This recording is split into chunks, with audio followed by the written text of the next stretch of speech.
right.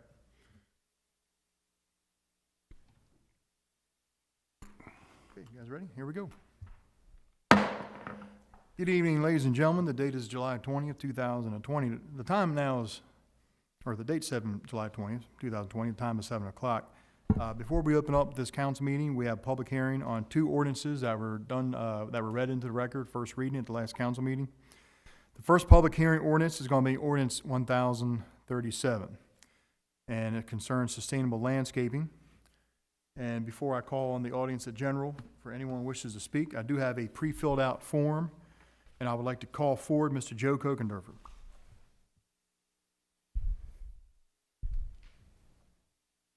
Good evening, Mr. Kokendorfer. Good to see you here. Nice to be able to come back in here after. I hope it does not hurt my attendance record. I'm here.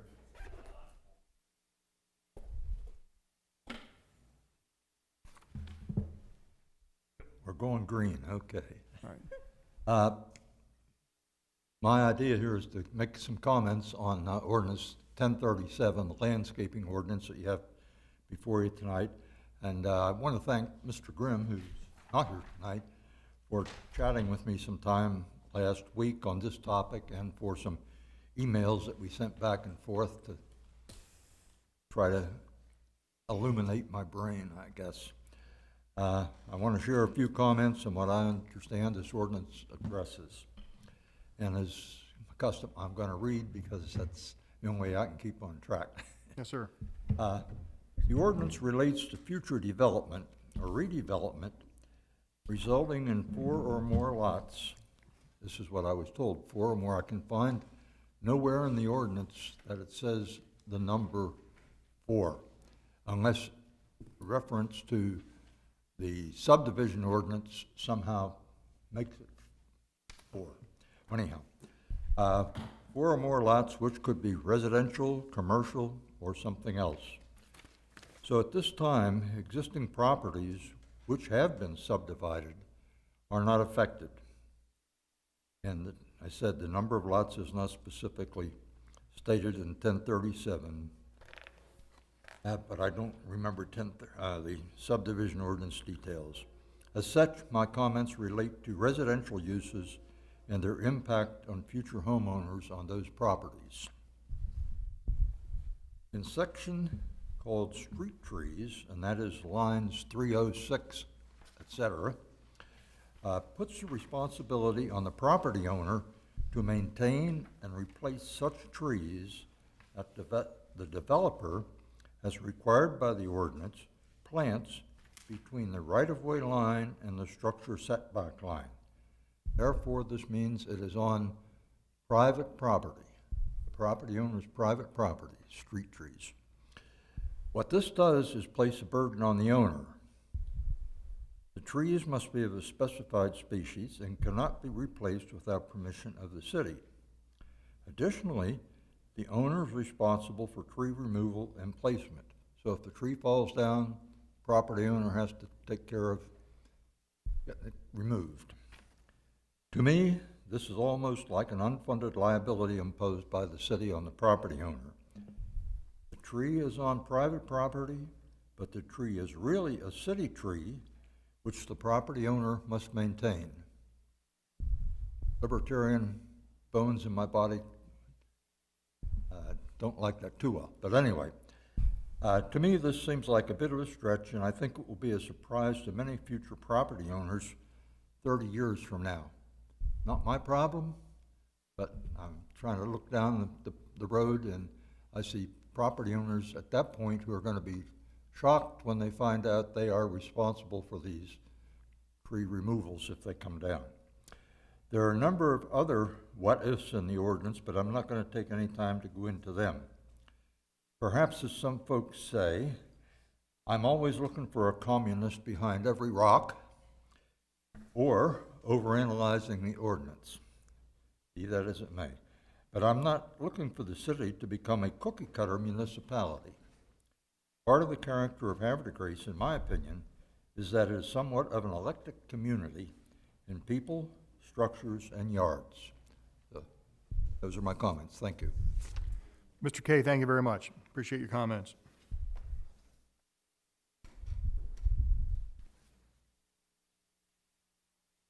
We are still on a public hearing for ordinance 1037 concerning sustainable landscaping. Does anyone in the audience in general wish to speak and comment on this ordinance? Any comments from the council? Okay, without any further comment on ordinance 1037, I will Mayor? now... Mayor, I have a comment to read that we received. Yes, sir. Go ahead. Please read that into the record. Thank you. This was an email we received from Mr. Kurt Smith. This is on, again, ordinance 1037, section 102-7, subsection O. With great gratitude, I have noted the inclusion of food edible trees in this ordinance. Please accept my sincere thank you for this. Little do folks know that human food edible trees, shrubs, and bushes once made up 22% of Maryland's forested area. There was a time, a couple of centuries ago, that the third biggest export down the Susquehanna River was produce. Thank you again. Much respect. Thank you very much, Mr. Seipel, for reading that into the record from Mr. Smith. Any other further questions or comments? Okay, without any further public comment, I will now declare a public hearing on ordinance 1037 to be closed at the time of 7:06. We will now move on to a public comment or a public hearing for ordinance 1038 concerning forest conservation. Does anyone in the audience wish to speak on this ordinance? Any comments from the council? Yes, sir. Mayor, I have a comment again from Mr. Kurt Smith regarding ordinance 1038. Item 12, section 102-8, item 12. Tulip trees are a native species of Maryland tree. The council, planning department, and Department of Public Works have made it a point here not to plant them along streets. Well done. While tulip poplars are very friendly to morel mushrooms, it's more of the fallen branches and the nutrients they provide to morels, a terrestrial mushroom, that needs to be considered. Good addition and smart forward thinking to all. With respect, Kurt D. Smith. Thank you again, Mr. Seipel, for reading the comments into the record. Any further comments or questions regarding ordinance 1038? Okay, without any further questions or comments on the public hearing of those two ordinances, I now call an end to the public hearing. The time is now 7:08. I call to order a meeting of the mayor and city council. The date is July the 20th. The time is now 7:09. I will now take the roll of the council. Council President Glenn. Here. Councilmember Zinner. Here. Councilmember Martin. Here. Councilmember Robertson. Here. Councilmember Ringsacker. Here. Councilmember Boyer. Here. Thank you very much. If I could ask everyone to kindly to join me in the Pledge of Allegiance and opening prayer. I pledge allegiance to the flag of the United States of America, and to the republic for which it stands, one nation under God, indivisible, with liberty and justice for all. If I could ask everyone to kindly remain standing as I call forward Reverend Mark Speck, pastor of Grace Reformed Episcopal Church. It's a pleasure to have you here with us this evening. Thank you for being here. Thank you. Know that our prayers are with you, and we are open, and we continue to pray for you each day, that God would see you through these tough times. Thank you, sir. Psalm 33 says, "Rejoice in the Lord, O you righteous, for it becometh well the just to be thankful.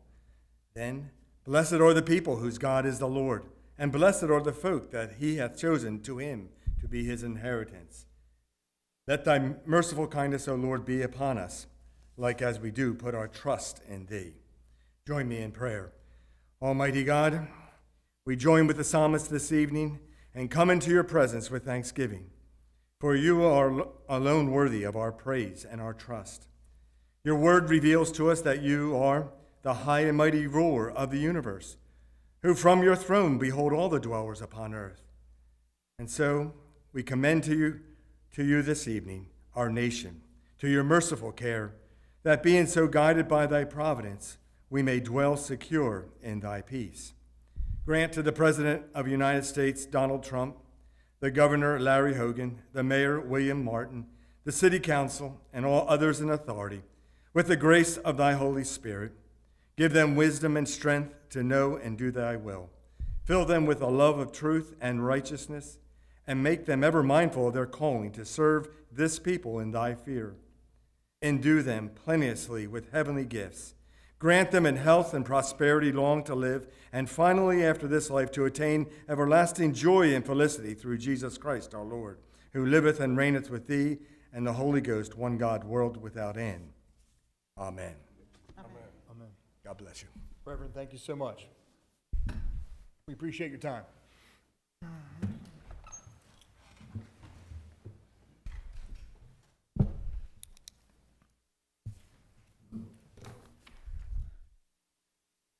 Council will move on to item number 5 on this evening's agenda, the approval of the minutes.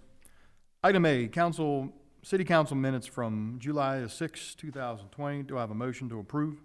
So moved. Second. Councilmember Ringsacher, seconded by Councilmember Robertson. Questions or comments on the minutes? All those in favor say aye. Aye. Aye. All opposed say nay.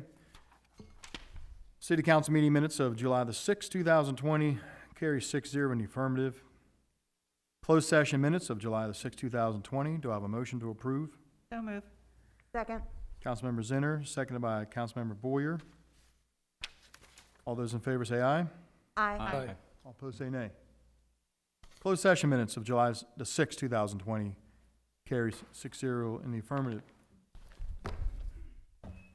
Item number 6, comments from citizens on agenda items. This is the part of the meeting if you have a comment on an agenda item. This is when you can raise your hand and be recognized. If you're here this evening because you wish to speak on a matter of any other city business that's not on the agenda, we have a part at the end of the program where you can speak on any general matter of city business. But if you wish to speak on an item that is actually printed on the agenda this evening, please raise your hand and be recognized. Yes, ma'am.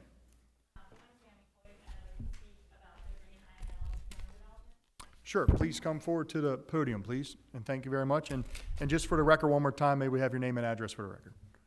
Sure. My name is Tammy Coit, and my address is 1724 Scenic Manor Drive. Thank you and welcome. Thanks.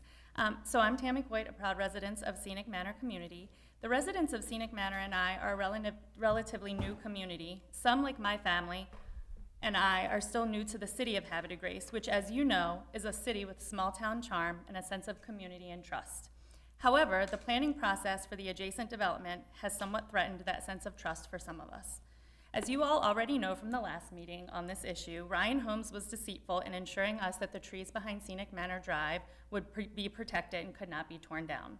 We know that is not something under your control. During this planning process, Shane Grimm has made himself available to us, heard our input, and encouraged us to voice our concerns. We are grateful to him for his time and transparency. We have also been in contact with one of the property owners, Peter Iannello, who is representing the project, and we appreciate his time. He has kindly tried to work with us on a mutually agreeable solution. It is not our desire to engage in conflict with the property owners or developers. However, since the last meeting, we as a community have done our homework, and we know that as a community of strong, professional, and hardworking citizens of Havre de Grace, our input matters, and we refuse not to be heard. We are asking for cooperation from all property owners and developers in finding a mutually agreeable plan. We advocate for the 5-acre park to be located on the Patron property. While we understand that there are reasons for this proposal to be denied, we believe our reasons for having it there should be considered just as strongly. The park would serve as a buffer between our community and the newly developed areas. It would provide trees in the same place we were promised they would always be, and we also believe it would increase the value of our homes. At a minimum, we are asking that no matter what is built or developed on the Patron property, there be a buffer of trees between our community and that development behind the homes on Scenic Manor Drive. Also, no matter the location of that 5-acre park, we are asking to have community input on how that park is designed. For instance, there are at least 15 basketball hoops in our neighborhood. A basketball court seems like a good idea. Also, we have many young children who would benefit from a playground in that park. We are also asking that, if at all possible, the end of Scenic Manor be made into a cul-de-sac as opposed to a through street, in order to avoid the increase of potentially dangerous traffic that would certainly impact the safety of our residents and the many children who call Scenic Manor home. We bring these requests to you respectfully and with the full expectation that you will honor and consider them. Please understand that the decisions being made here directly impact the quality of life of the 85 tax-paying, hard-working families of Scenic Manor. Thank you. Thank you. Thank you very much. Tammy, your last name is Hoyt? It's Coit, Oh, Coit. C-O-I-T. I'm sorry, That's okay. C-O-I-T. Thank you very much for your Thank you. time. Thank you for speaking.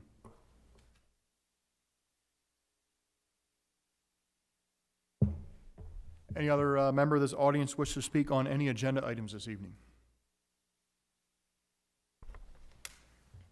Okay, we will move on to item number 7, appointments. And this evening we have several reappointments to the Economic Development Advisory Board, and I will hand this over to Councilman Robertson. Good evening, Mr. Mayor. Is council amenable to doing these all at once? Council, any objections? Right. No objections. Please proceed. Very good, thank you. I move to reappoint the following members to the Economic Development Advisory Board: Mr. Warren Hardenstein, Michael Allen, and Julia Runke. Second.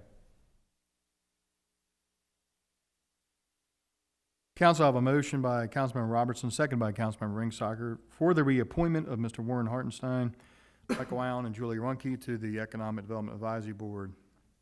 Questions or comments? Mr. Mayor, Sir. I just want to give a shout out to these folks. I think Warren has really put the Economic Development Advisory Board business on his shoulders, and he's really done a good job in trying to come up with various avenues of approach for things that are affecting the city now and that could be affecting the city in the future, and trying to also foster a good relationship with the current businesses that are in the city. Michael Allen has also been a great asset. He's a great knowledge base and has a plethora of resources. And Julia Runke has really been a workhorse.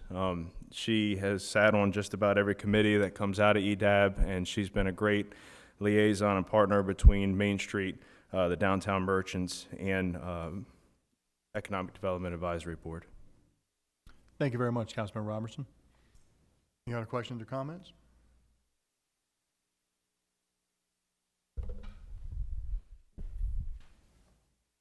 Give me 1 second here.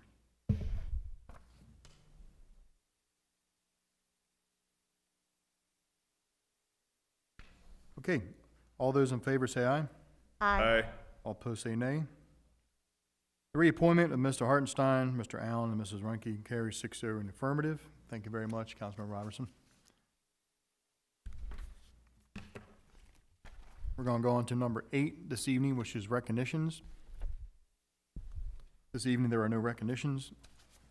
Number 9, proclamations. This evening, there are no proclamations on the agenda, which brings us to item 10, presentations. We do have a presentation of the Green Ionello Patron Development Single Concept Plan. Well, 1 second, I want to call on Shane Grimm real quick before we call on anybody from the audience. Mr. Grimm is our Director of Planning. Welcome. Thank you, Mr. Mayor. Thank you, council members. I just wanted to go over the staff report briefly and go over a little bit of the background for the project. I don't want to take up too much time so that we can allow the property owners to give their presentations. This project has been many years in the making, as you all know. It goes back to 2013, and discussions probably go back even further than that.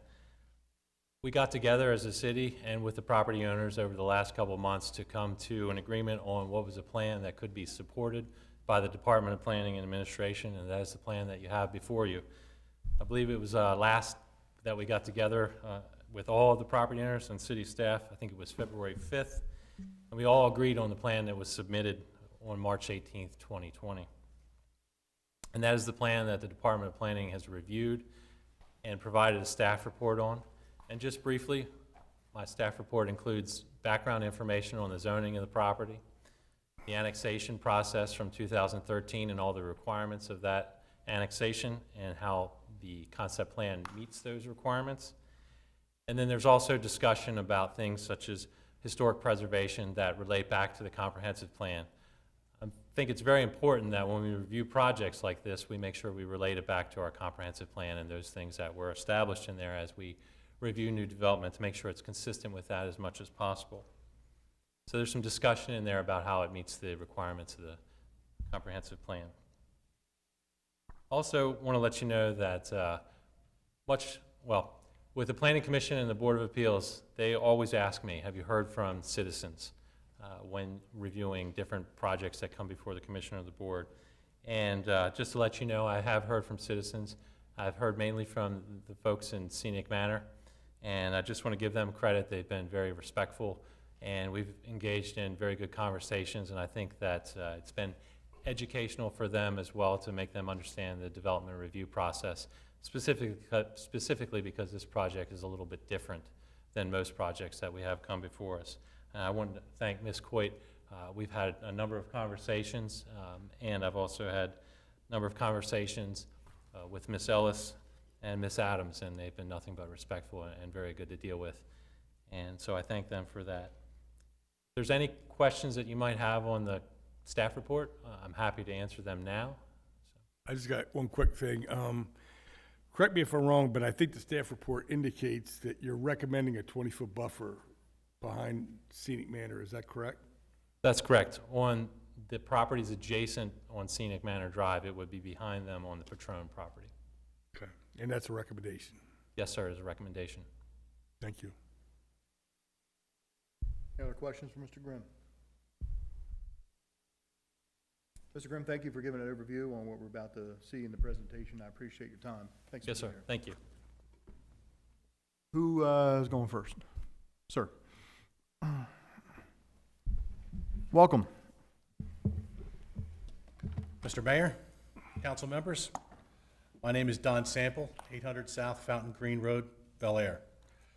This evening I'm speaking on behalf of the Green family and my own personal interests as the contract purchaser of 40 acres of the Green's lands. Could you go to the second slide, please? So on your screen right now is the concept plan that was submitted in March. If you could go to the third slide, this shows you in the diagonal stripe area the 40 acres that we presently have under contract with the Green's family and would propose to develop as the first phase. Go back to number 2. Annexation Resolution 277 required the 3 property owners to submit a mutually agreed upon concept plan before any of them could proceed individually. The Greens own 93% of the annexed property, and the other parties own the remaining 7% balance. Since Mr. Iannello has a contract to purchase the Patron property, negotiations of how to satisfy AR 277 requirements essentially became a 2-party negotiation.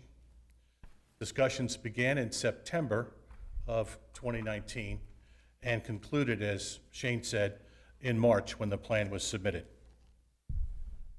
So let's briefly discuss how each of the 5 major requirements of the annexation resolution were met. First, 25% of the 244 plus acres shall be allocated for open space. That's roughly 61 acres. The Greens offered 55 acres on this concept plan and satisfied the city that by virtue of just their stormwater management alone, they would far exceed the 61 acres required.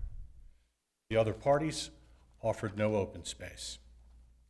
Second, the remaining balance of the land was to be allocated 1/3 commercial use, 2/3 residential. After the loss of the hospital project to the north of us, neither party was very enthusiastic about the obligation to allocate 1/3 of their land for commercial uses. The Greens satisfied that requirement by allocating 1/3 of their remaining land and access for commercial purposes. The other parties offered none for that requirement.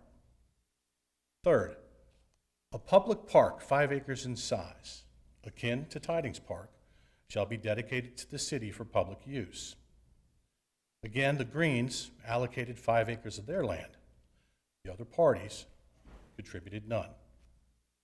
Fourth, the Lower Susquehanna Heritage Trail shall be routed through the community, providing connectivity near Chapel Road and extend to Level Road. The Greens provided 100% of the land necessary for this trail. The other parties offered none. Fifth, a proposed network of public roads must be illustrated and provide connectivity from Scenic Manor to Bully Rock Parkway. It should illustrate the general distribution of traffic throughout the site. The Greens provided the land for all of the public roads illustrated on this plan. The other parties provided a single cul-de-sac on the Patron parcel, but no through streets. The Greens have satisfied 100% of the requirements of AR 277, and the Greens have accepted and acknowledged all of the conditions in your staff report. The Greens should be permitted to proceed without further delay. Members of the council, I think your choice this evening is binary: proceed or delay. Proceed because the Greens stepped up and satisfied 100% of the annexation requirements. Delay because parties who did not request more time, seeking further concessions from the Greens and further concessions from the staff conditions. I respectfully request that one of you introduce the following motion. The City of Havre Grace hereby directs its city staff and the city attorney to prepare a resolution of approval of the single concept plan as submitted without further revision. Said resolution shall incorporate the conditions expressed in Section 10 of the staff report and be voted upon during the first council meeting in August. Should you elect to proceed, I will leave with Steve a copy of the motion I just read. Should anyone else want to read it again? I thank you for your time and attention to the documents that were presented this evening, and a special thanks to your staff, who have done a yeoman's job and exercised immeasurable patience in dealing with a complex issue and a variety of parties with a variety of different interests. Thank you, and I'm available for questions. Council, does anyone have any questions for Mr. Sample? I got one question. Council President? You talk about the roadways and that you're providing the through streets and stuff like that. And I know that, you know, like with Mr. Ionella's property, to get from his property to like Bully Rock Parkway, they would have to go through the Green property. Has any discussion been held regarding the respective parties as to recoupment fees or costs associated with that? Well, there exists a 50-foot easement that provides Mr. Ionella the current access he has to Level Road, and he would certainly be entitled to improve that. And a public road, Road D, is shown on the plan. Mm-hmm. So the Greens haven't in any way prevented him from proceeding. Yeah, but one of the things that we as council look at is access for emergency responders to various developments. And so one of the things that we were looking for is a connection from Ionella's property to Bully Rock Parkway. And the only way that would happen would be to go through Mr. Green's property, if I'm not mistaken. That is a great question, sir. And you'll note, in addition to the Road D on the plan, you can see a 50-foot permanent access location connecting to Road A on the southern end of his property. So He had expressed early in our discussions last September that he wanted an emergency means of access, and we agreed to provide that 50-foot easement. And as contract purchaser of that 40-acre portion, I intend to live up to that obligation. Is there any cost associated with that? With that easement? No, sir. All right, thank you. Thank you, Council President. Any other questions? Sir, thank you. Thank you very much. Who would like to present next?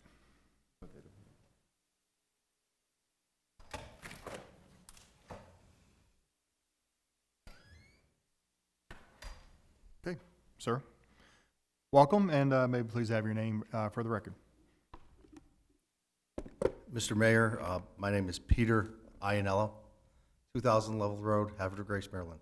Welcome. Thank you, sir. It's an incredible honor to be here before this distinguished body after now 6 years of trying to present a single concept plan. And may we proceed with our presentation, sir? Yes, sir. Yes, sir. I'd like to at least show you the kind of project we're talking about.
Thank you.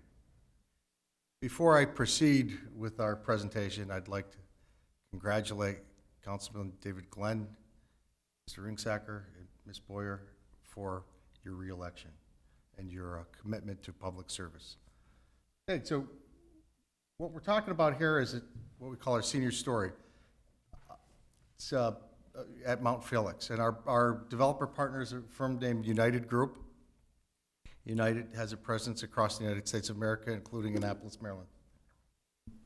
So it all starts with a great city, Mr. Mayor, right? Havre de Grace recognized as the 11th best small town in the U.S. What's our vision? Let's make it #1. And how do you do that? It all begins with a single concept plan. You see, Mr. Sample provided a great conduit to help us achieve a single concept plan on March 17th. And I have infinite respect and appreciation for the Greens. Together, we brought a single concept plan forward on March 17th. It's kind of like a Rubik's Cube. Okay? See, in order to win the game at Rubik's Cube, you know what you need to do? You need to get all the numbers to match.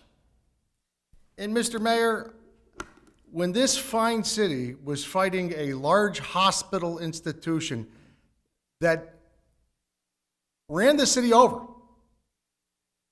was the reasoning,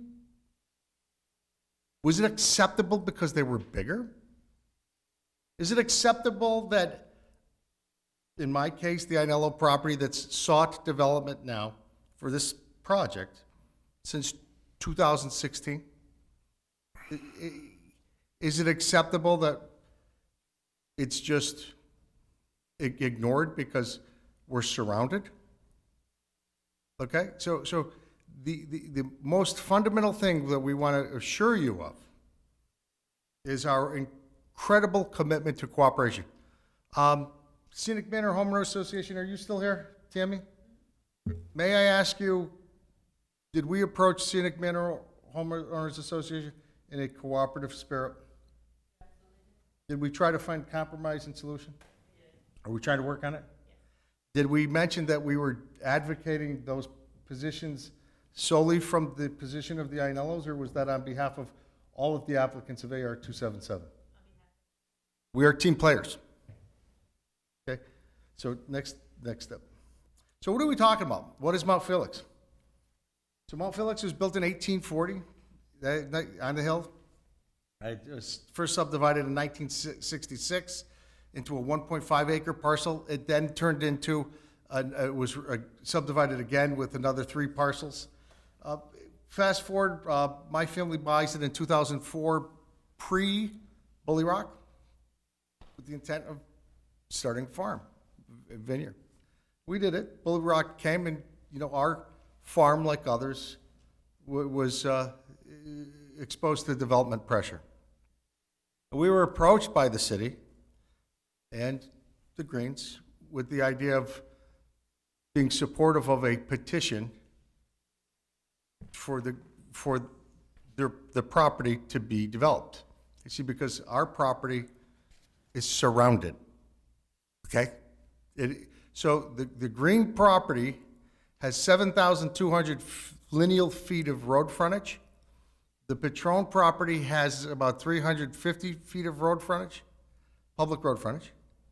The Ainello property has a 50-foot easement that it enjoys to Route 155.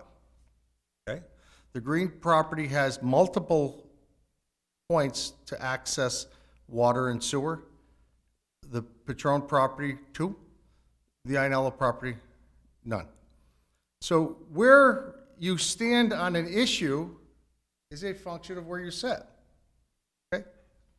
So what did the Ainellos do since 2014? And again, being respectful of Mr. Sample, he's not here. He's wrong. Okay? We submitted a proposal to this fine city in 2016 to turn, or 2017, I'm sorry, to turn the Patron property into a park. Mr. Green, in the interest that he manages, they were not prepared to move forward with a single concept plan at that time. That was their decision, and I respect that. But that's one example.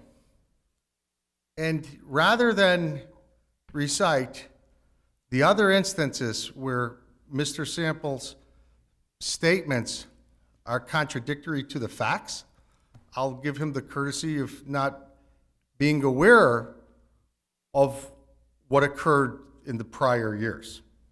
Okay? That's not the purpose of this meeting.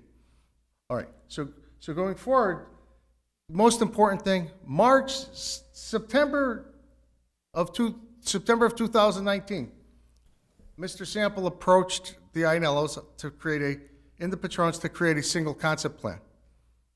Now, is Mr. Nolan here by chance? So, the Ainellos had an agreement with Patron. We were able to put that deal together. We've tried with the Scenic Manor Homeowners Association, and I'm thrilled to look at everybody here at a fact-based level. We were approached in September of 2019 by the Greens, their representative, Mr. Simble, and asked to cooperate in a single concept plan that prior to that, for 6 years, there was zero cooperation. Okay? Back. So what did we do? From the time we were asked to the time we achieved a single concept plan, Mr. Mayor, I'm proud to report to you, it took 3 weeks. 3 weeks, sir. October 7th was the first date that we had a single concept plan that we agreed to. Now, from October 7th to March 17th, what we did was, it was refined. Here's what we did. Right? Some of this stuff. Because in order to win, you need all the colors to match. Okay? So, so we submit, then on May 16th, there's a planning commission meeting, sir, and this esteemed body.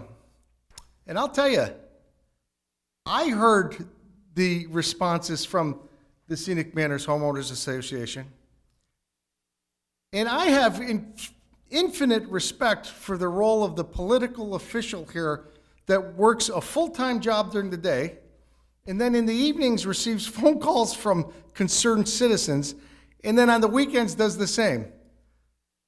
If a real estate developer has the time to dedicate to a single concept plan, well, sir, ladies and gentlemen, I'll tell you this. I think that they should also dedicate the time to reach out to their neighbors and ask them, what's up? Let's talk. That's all. And I am proud to report to you that some of those, let me say this, some of those comments came into the planning commission, the planning staff report. And I'm proud to say to you that I spoke with Mr. Green on June 12th, and I spoke with Mr. Sample on June 12th, and Mr. Nolan was a participant, this was all teleconference, and we talked. I said, hey, how should we approach these people? And I said, I'd like to approach them. And I'm here to say that I'm very appreciative of Mr. Green and Mr. Sample and Mr. Nolan, because they said, go ahead, see what you can come up with. So we did. And we met with the Scenic Manor Homeowners Association on June 28th. And then this planning, I reported all of this information back, because this is what we're doing. It's all we're doing. And then the planning staff report comes out on July 12th. Please proceed, sir. Please continue. We'll go right. So this is a picture of the site. You know, it really must have sucked during World War II at the Battle of the Bulge being surrounded, right? It really must have been a tough tour of duty, right? Because sometimes when you're surrounded, the people that surround you, they just try to win. They try to run you over. Next slide. So what are we trying to do here, focusing on the community? The greater area census data, we're talking about an area of 100,000+ people. Havre de Grace, 12,000, Aberdeen, 15,000, Bel Air North, Bel Air South. This is our market area. But let's rephrase it another way. This is our competition, please. So what is our vision? Forget about real estate development. I ask you the question, how do we win, right? How do we win? What are we competing for? Well, this incredible city just passed a $15 million bond, and I appreciate the leadership that went in the foresight. But that doesn't get paid for over a weekend, right? We don't generate tip money at the bar or the winery to pay $15 million. What would it take? It takes a vision, and I'm so appreciative of this incredible administration because you've had the vision. So how do we help support this great city's vision? Fast Company. This is a technology magazine. What do they say? Our aging population can be an economic powerhouse. So our vision for the community, we want to be Maryland's #1 premier age-restricted community of choice by offering a dynamic range of activities to help our residents successfully age. That's what we want to do. We want to be #1 in Maryland. And the developer that we're working with, our partner, okay, I'm not cashing out, walking out of this project. We are staying in with our partner.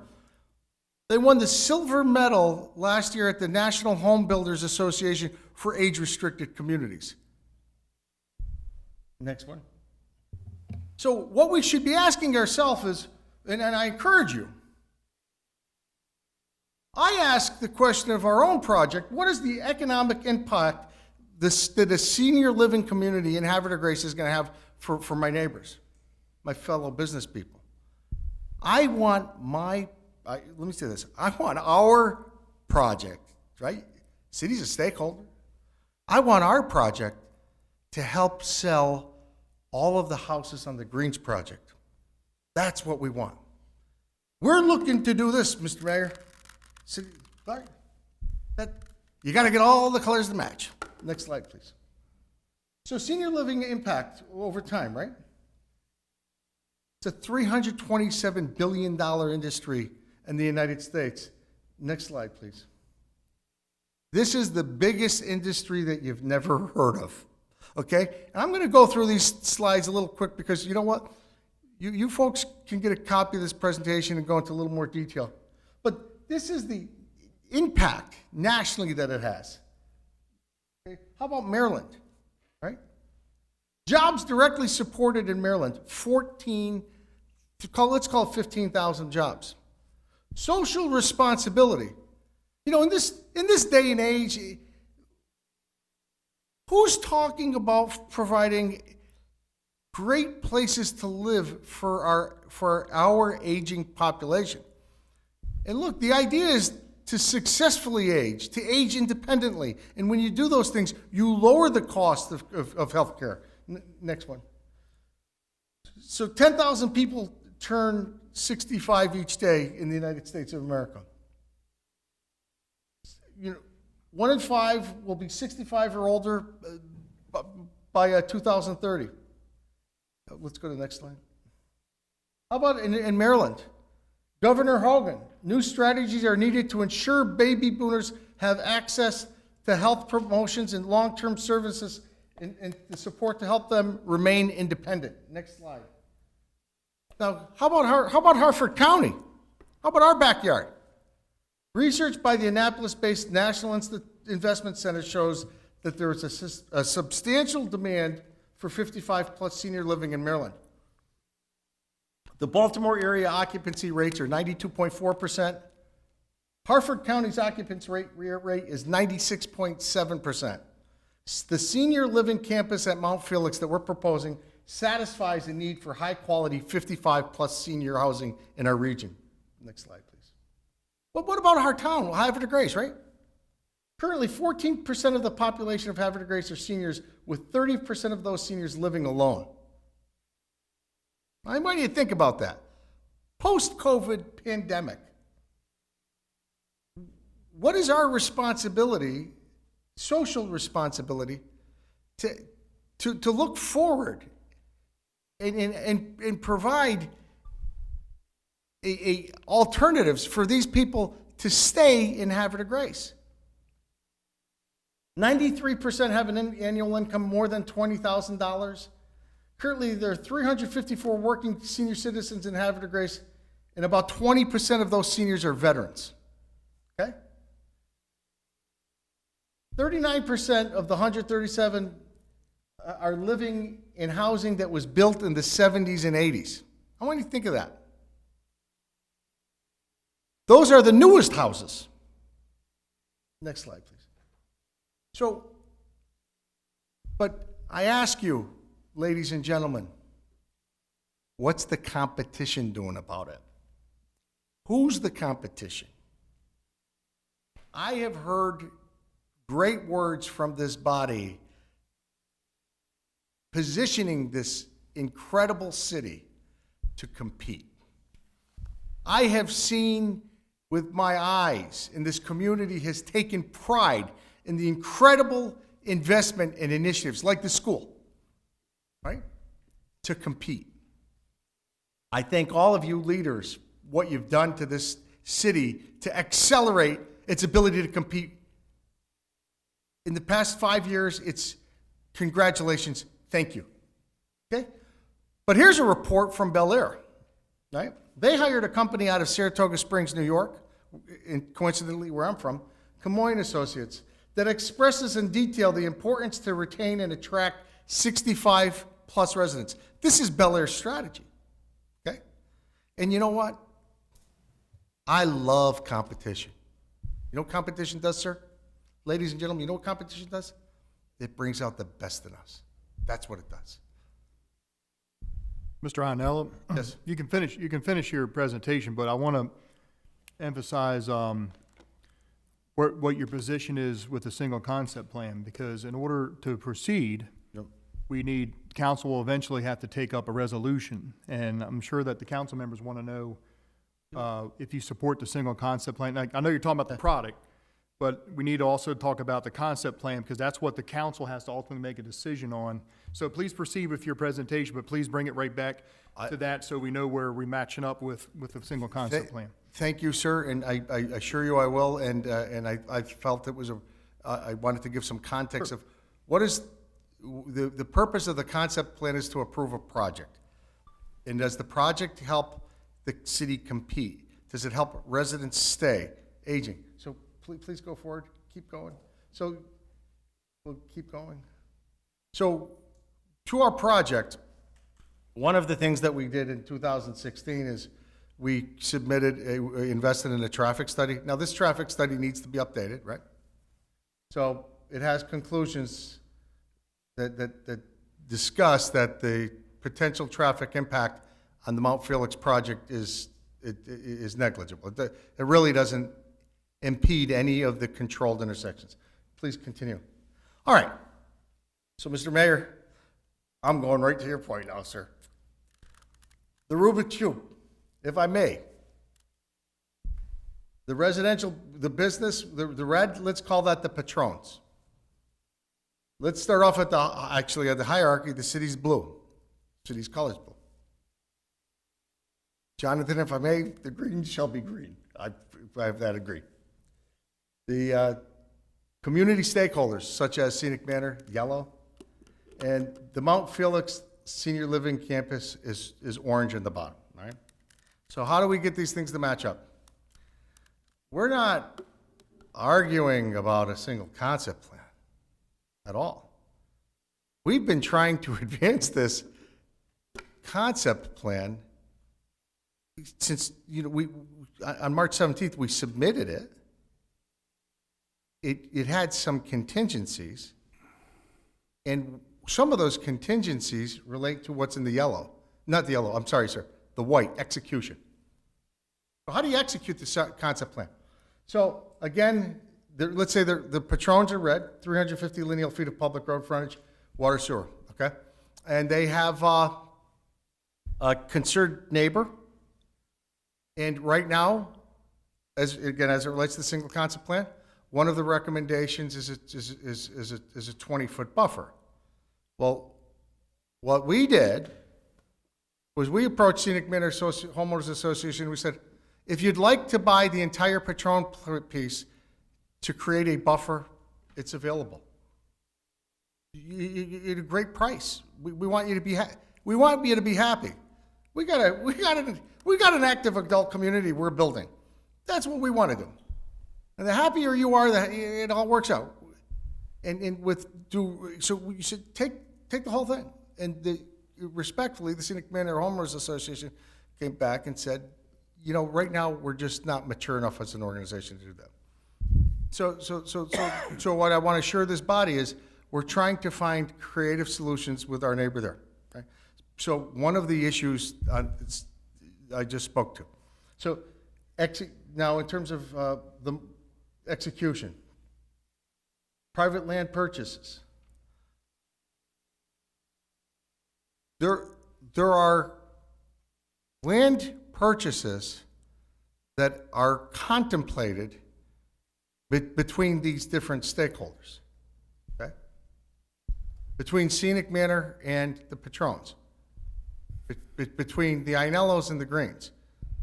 And that's all part of execution. Utility easements.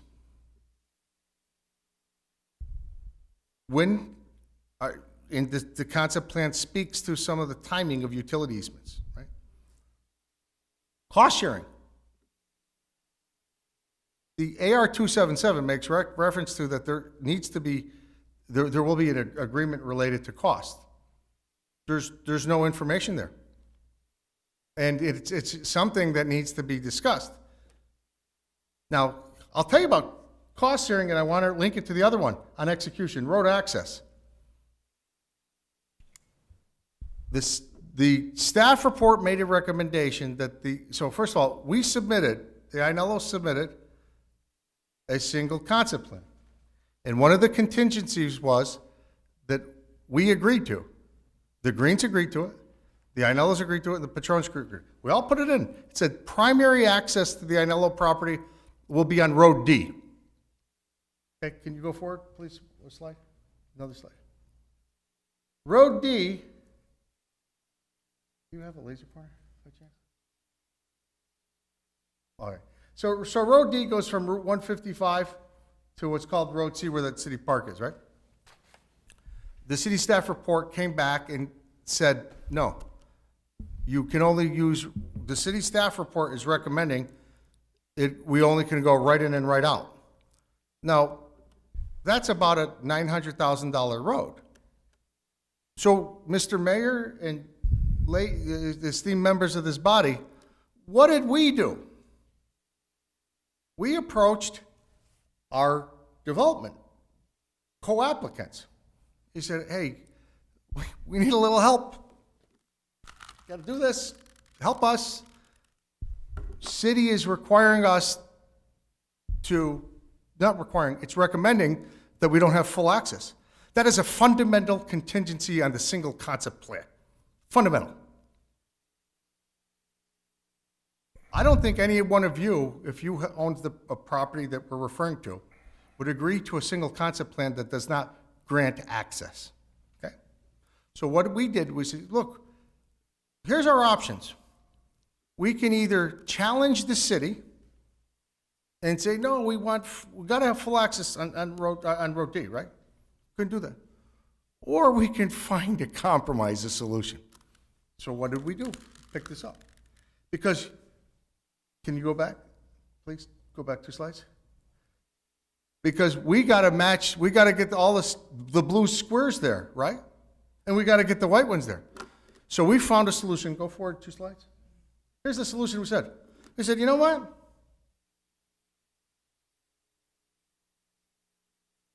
Look at Road A. I'm sorry. So Road A, right? The one that has the easement on it? Road A, we suggest that we would have 2 connection points, not 1. You know what the response was? No. You know why? I'm sorry, Peter. Our traffic study doesn't support the additional traffic. Come on. We agreed, when presentation of the single concept plan, that the traffic was going to be able to access that easement. Now, here's the conundrum. And again, I want you to know this very respectfully. We're doing this. So here's what happened. When the city denied us primary access on Road D, we went to our development the applicants, the Greens and Mr. Sample. We said, can we get full access on our southern border to Road A?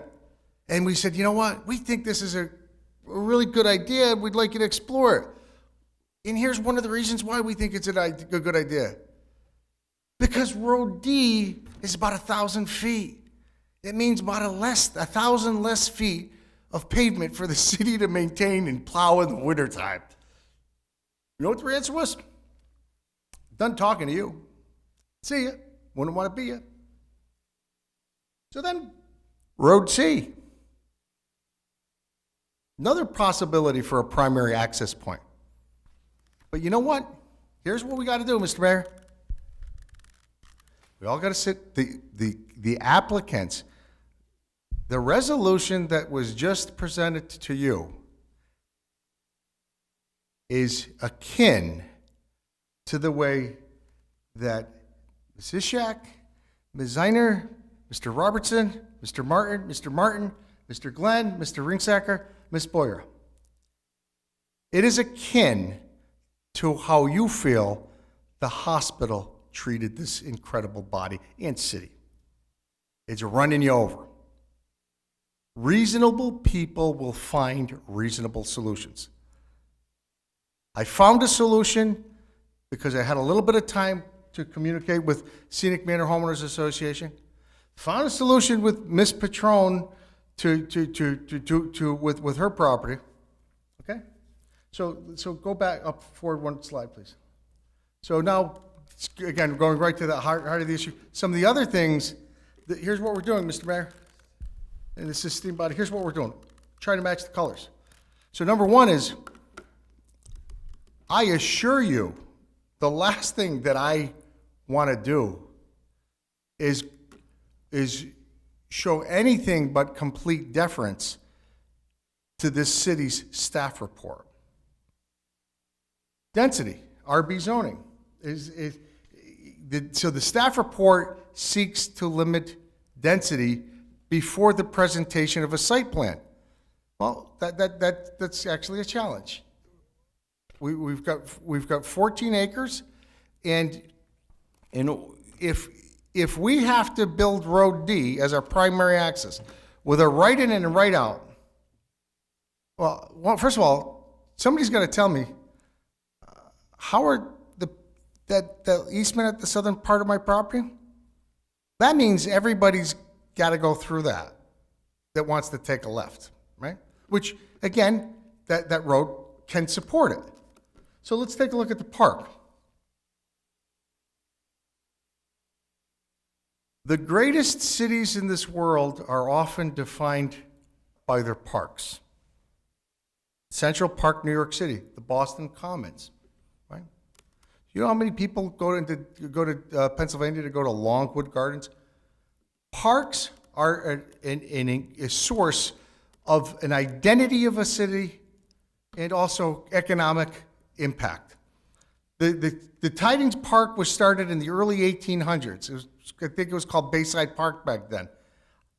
I would ask everybody here to think about how many dollars does that park and its proximity to the water actually contribute to this economy? A lot. It brings people into town for restaurants, for boating, all sorts of records. That's what defines the city. And it's defined it now since the early 1800s, that park. So here's a park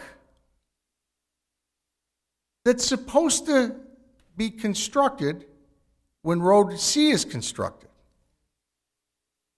If Mr. Sample was here, I'd ask him, can you tell me when Road C is going to be constructed? Because can you go forward? Because I'll tell you what we can do. And I'm going to be really candid with everybody. We've proposed cost sharing on Road A and Road C. If we're not going to use Road D, I'll tell you what we said. Let's turn Road A into a phenomenal boulevard leading through your project, our project. I'm going to spare you some of the details. So let's talk about Road C. So if the park is going to be constructed when Road C gets constructed, another alternative for us would be to actually build Road C to the park, put a road from Road C down to our project in the park. You see that drawing right there? That doesn't have a road connecting Road C to the park. It's got Road D connected to the park, but Road D you can only go right in and right out. You can't make a left. Now, I want you to think of this. So if people go to the city park on Road D, please, this is critical. So they get to the park and Road C is not constructed. How do they get out? So right now the condition has been precedented that Road D must be constructed before the park gets constructed. That's a huge constraint. So now, did this fine body heard from concerned citizens that said a developer or a housing company sold them houses representing that trees would stay and farmland was going to stay, right? We all heard that? we're now representing to future buyers, Mr. Sample is, Peter Ainello is, we're representing to future buyers that their homes are going to be next to a park. Is it not ethical to tell them when? I ask all of you, if you are going to buy a house, right? You're taking your life savings, you're moving into a new community, your kids are going to go to school there, and the guy that's selling you the house is telling you there's going to be a park. What's the required disclosure? When's it going to happen? Would any of you want to know the answer to that? Well, I can assure you this. My developer partner, I'm staying in the project, right?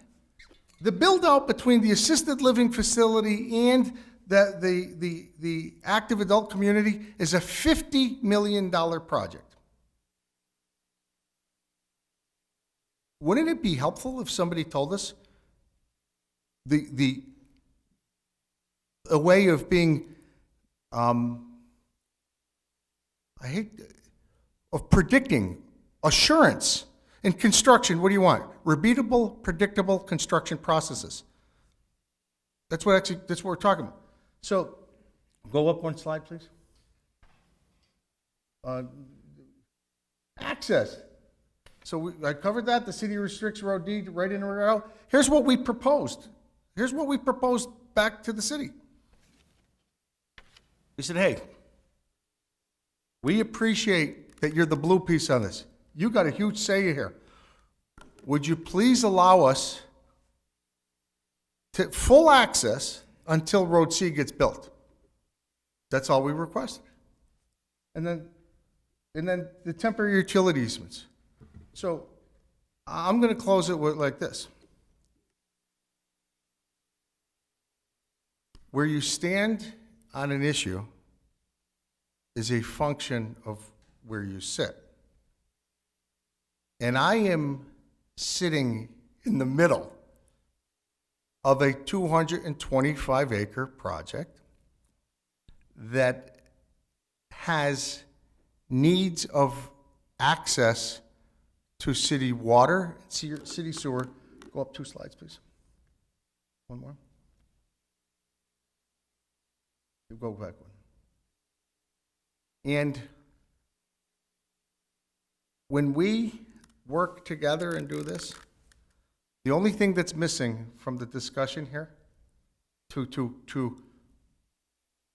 move forward with a single concept plan is execution. That's all.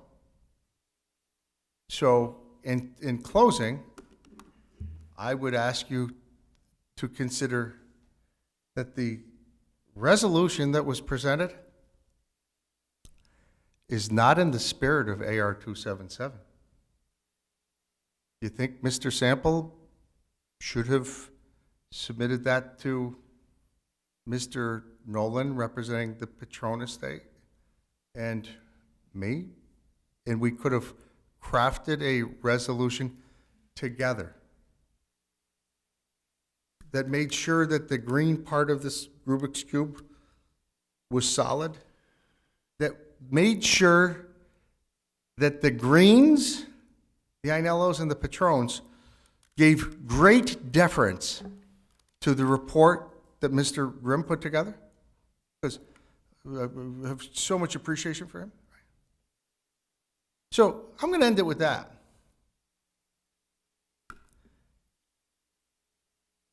What we would love to do is have the opportunity to meet with our neighbors, Mr. Green, Mr. Sample, and we would propose that we submit back to the city a resolution that takes into consider these things. And thank you all very much for your time. Thank you very much, Mr. Ainello. Council President Glenn. How you doing? I guess I'm somewhat confused because one of the things that when we drafted 277 that we really pushed for was a mutually agreed upon plan amongst all stakeholders, and I was part of that, and one of the reasons why I pushed so hard for that is I wanted to make sure that, given 3 stakeholders and 3 property owners in this process, nobody was adversely impacted going forward. That Mr. Green didn't do something that would have an adverse impact on Mr. Ianella. Mr. Ianella didn't do something that would have an adverse impact on Mr. Green. Then you have Patron that's in the mix. They're a unique situation in the concept that their property is landlocked. So we were hoping that we would get the parties together to come in with an agreed upon plan that everybody was on board. But when I sit here and I listen to the dialogue, maybe I'm not the sharpest tool in the toolbox, but I don't see an agreed upon plan.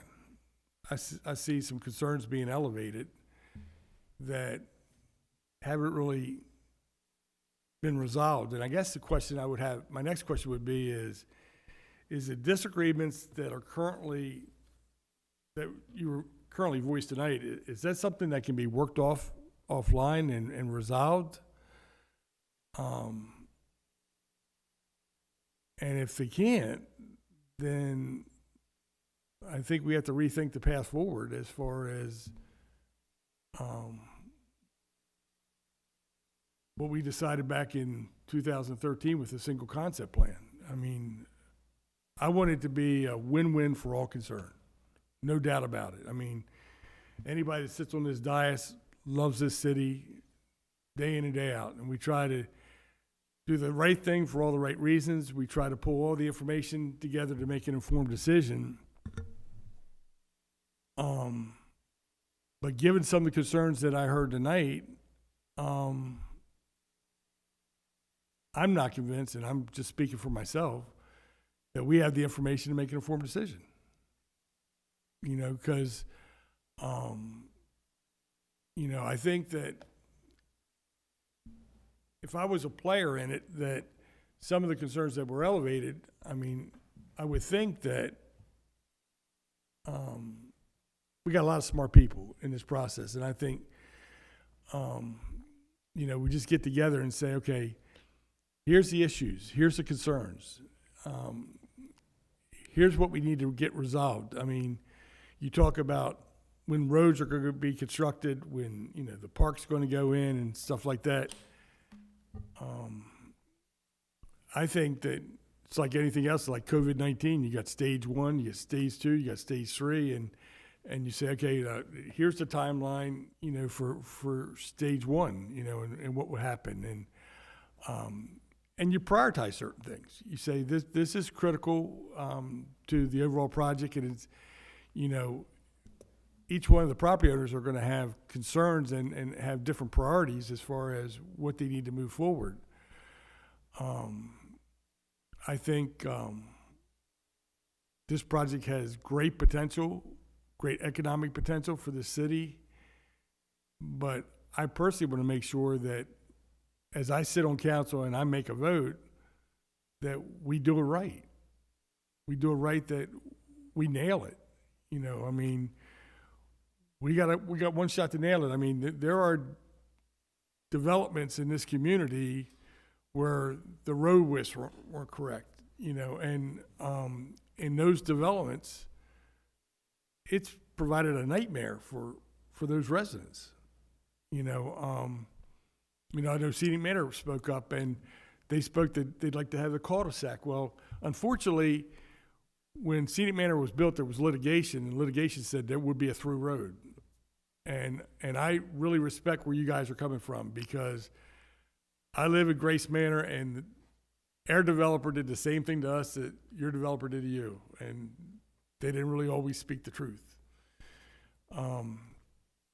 You know, fortunately for me, I mean, I've been a resident here since '67, so I kept saying to my wife, I said, that doesn't make sense. I mean, I don't believe that's going to happen. And so I was able to challenge it, but with a new family coming in and wanting to buy a house, I mean, I know my wife, she was excited to buy a house, and she wanted to come you know, hell or high water, you know, she wanted that house. And I had to convince her that there were certain steps to go through. And it bothers me when, you know, you're faced with those situations where you're misled, you know. I want to make sure that that doesn't happen under my watch, you know.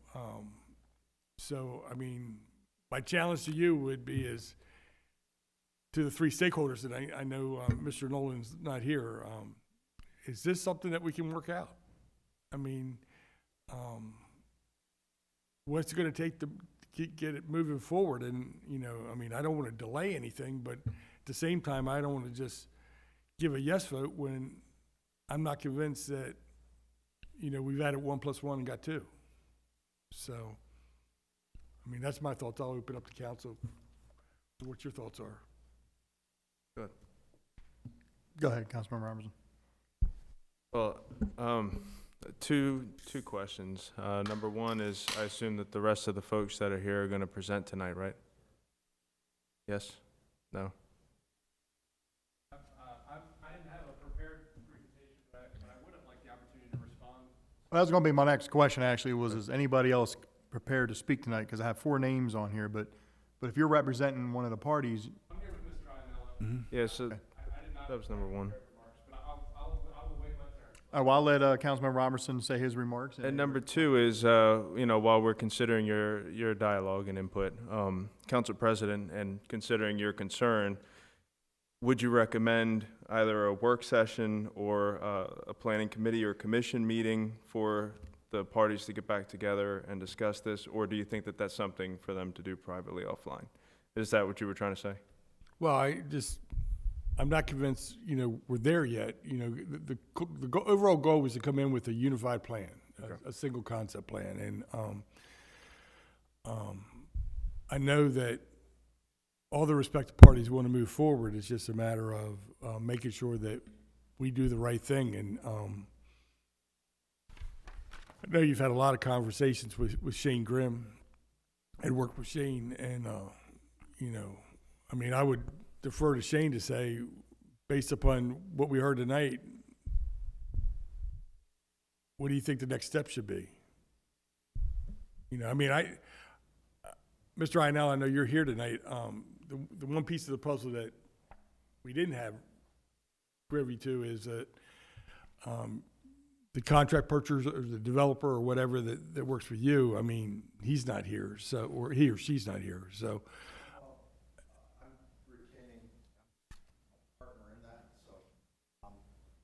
Yeah, and I understand that, but, and what I'm saying is that,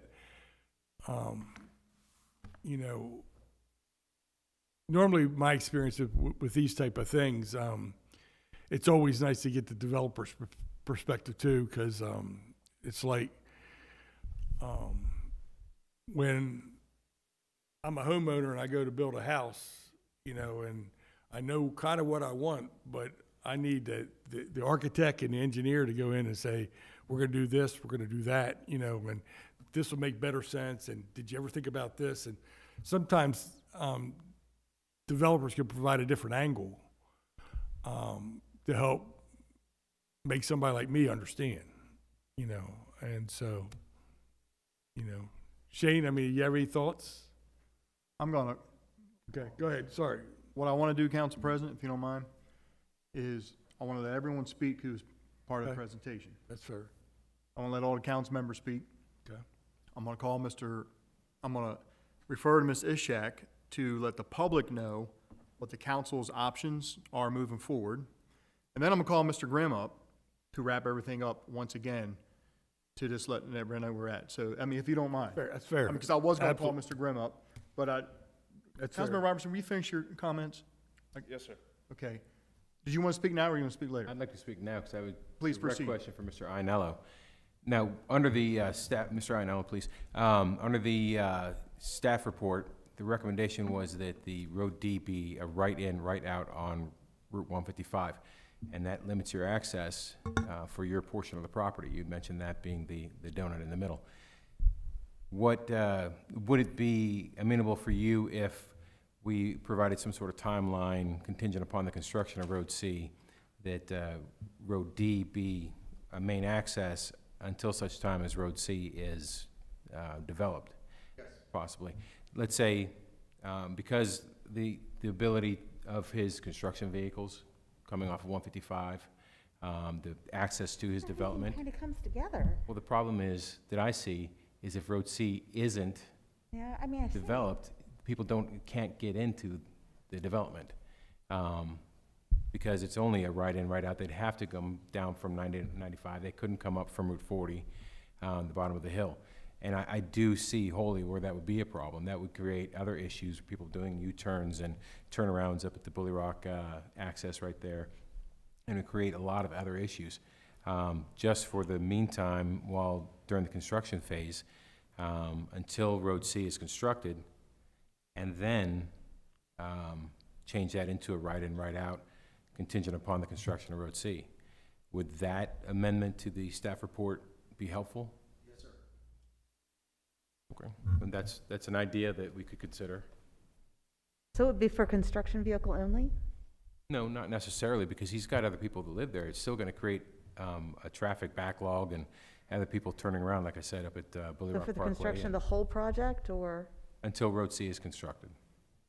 And then once Road C is constructed and dedicated to the city, make that a right-in, right-out.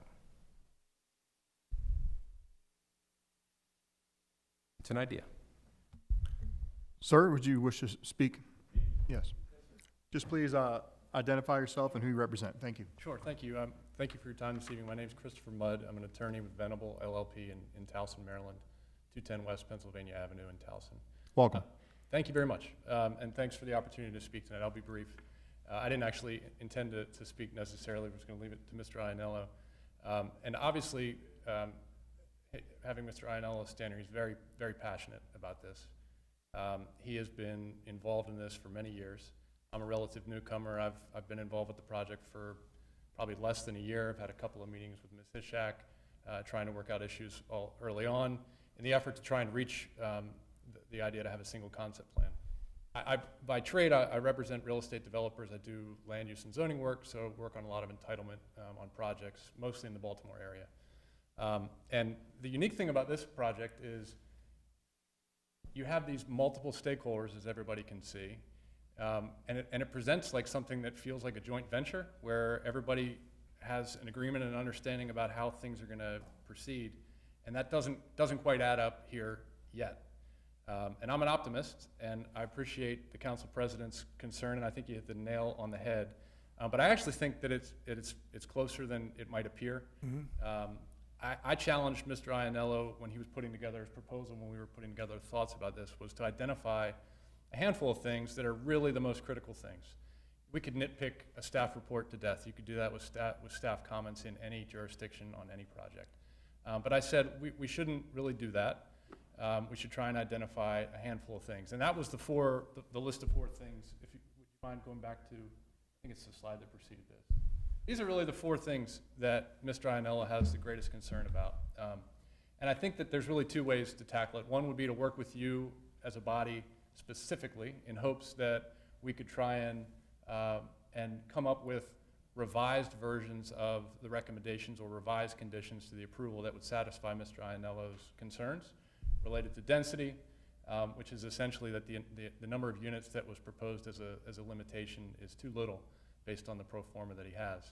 And our idea at this point is not to kick staff out of the process at all. It's the fact that this use is a conditional use. So when it comes back for approval, it would come back with a very specific detailed proposal. And at that time, the amount of density would be known, and if the staff still had concerns with the density at that point, they'd be free to participate at that point. We just feel it's premature at this point to have that limitation. The second relates to the park. Mr. Ianello is very passionate about the park. He's proposed a number of different solutions here. The one that we think that's actually pretty reasonable in response to the staff's comment is rather than have it be tied to the delivery of Road C, I think we're all sitting here tonight realizing that there may not be any guarantee of Road C, certainly not anytime soon. The piece that Mr. Sample has under contract doesn't even really rely on Road C, for example. So he could put in a bunch of units and Road C would not be built. So you'd have people moving in, seeing a park, people moving into Mr. Ianello's property, seeing a park, and that park never being built. So our suggestion was that you tie the requirement for the park to be built to the use and occupancy, prior to the use and occupancy permit for the 250th unit. There's a condition in the staff's recommendations about the number of units that are permitted to come online before more infrastructure evaluation is performed. Our thought is, if they see fit as 250 being the number, then the park should be in before 250 so that the people who are moving in are going to have a park next to them. Access is the next one. The suggestion about Road D is exactly what we were suggesting. One other thing to point out about the access is that it's my understanding that the emergency vehicle access that would serve this site actually would be required to make a left into the site from 155. So if you're permitting if you're prohibiting left in, left out, you're prohibiting emergency vehicles from entering from Road D. That in and of itself, before Road C is ever here, seems like a dangerous condition and something that this recommendation would take care of. And then the last is the temporary utility easements. Our main point there is we appreciate the fact that if utilities need to be brought in for the Ionello property prior to construction of the construction on the green property, that there would be rights and an obligation for the Greens to provide that easement. That's perfect, it's great. The challenge we have is that it says that easement would come 90 days after the concept plan is approved, but that would be before the utilities are ever fully designed and vetted by the Department of Public Works staff. So either that easement, that condition should be 90 days after the design is approved, or perhaps it would be that the language with the adoption that occurs 90 days after the council approval comes through would have language in it that would allow the easement to be relocated if the design requires it. So those are very specific ways in which this body could deal with it if you choose. Another suggestion that I have, and this is back to my optimistic part, I really think this project, even beyond this, is going to require a development agreement between the parties. And there have been efforts to try and negotiate a development agreement and is not fully negotiated at this point. I don't think it would be an unfair request of this council to require the parties to go back and negotiate a development agreement before they come back before you asking for formal approval. Or if you like the concept as shown on the plan, and I don't think there's really a ton about the way that the uses are laid out that the parties dispute. It's really, Mr. Ionello loved the Rubik's Cube that I don't have here, but it's the white part of the Rubik's Cube, the execution. That is the part that really we're struggling to deal with, and we need your help in helping us deal with that, either through these 4 conditions here, or else requiring the parties to come together and have a meeting in the minds about when things are going to be delivered, how costs are going to be shared. All those things, when you have an agreement with 3 parties that's not truly a joint venture, I think this body would be well served to try and require those parties to reach that specific agreement before you make a decision. Thank you. Sir, thank you for your comments. Ms. Ishak, for the benefit of the public here this evening and watching this on TV, can you please explain council's options as they move forward from this step on? Thank you, Mayor. This project has been ongoing for quite a while. AR 277 was first passed in 2014. So we've been progressing throughout the years to try and come to a resolution. As part of that process, City Council is required to approve what we've termed the single concept plan. That is unique. Most developments are not, the property owners are not required to act together, but this particular project is unique in that sense. And there are several options based on the presentations tonight and based on the staff report. The first would be to just approve the plan as submitted with the staff report recommendations.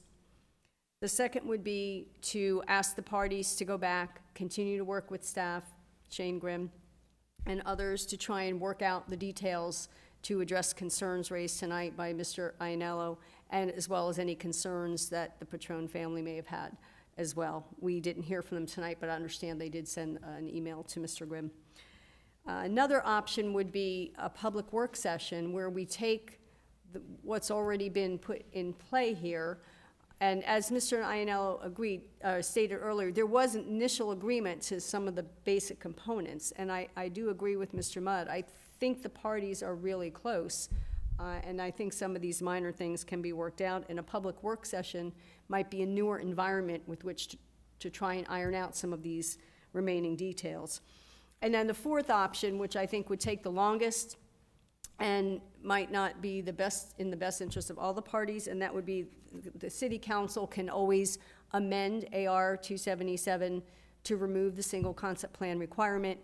The only predicament with that is that the favorable RB zoning was provided in exchange for the parties coming together to agree to the single concept plan, so that in doing that, the city council may be able to revisit the zoning. I don't recommend that at this point, but I think that going forward, that's a possibility.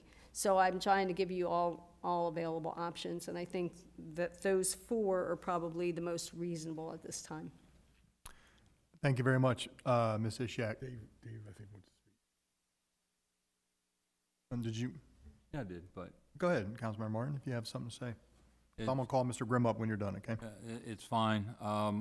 The last two comments we had basically still draw to the fact that we do not, as a group, have a single concept plan ready to go forward, and it needs more work. And so, as Ms. Ishak said, there are options for us to go forward with the additional work, but right now, we do not have in front of us a true single concept plan. Thank you, Councilmember Martin. Mr. Grimm, if I could call upon you one more time to just wrap things up and plug in any gaps where there might be some confusion or maybe more details. Sure, before I begin, I didn't know if Mr. Green wanted to speak towards anything as well, so. But- Not a problem. Well, welcome, sir. Maybe just have your Thank you. name for the Thank you. record. Thanks Thank you for- very much. Thanks for all your time and effort on this. You know, I have been listening quite a bit here, and I can tell you that the single concept plan is just a concept. It's a block plan. It's just residential over here, commercial over there. That's really what it is. As it relates to where the roads are going to go and who's going to drive on those roads, all of that will be determined in the additional phases of the development process. As it relates to the single concept plan that we presented, it absolutely is a single concept plan. It was, it touched all of the bases, 100%, all of the trail, the open space, the park, the commercial space, all of that was addressed. The staff report, we've accepted the staff report. You know, and as a matter of fact, as it relates to the single concept plan, Peter was the one who submitted it, okay? And then he takes out his Rubik's Cube and he starts spinning it and changes his mind over and over.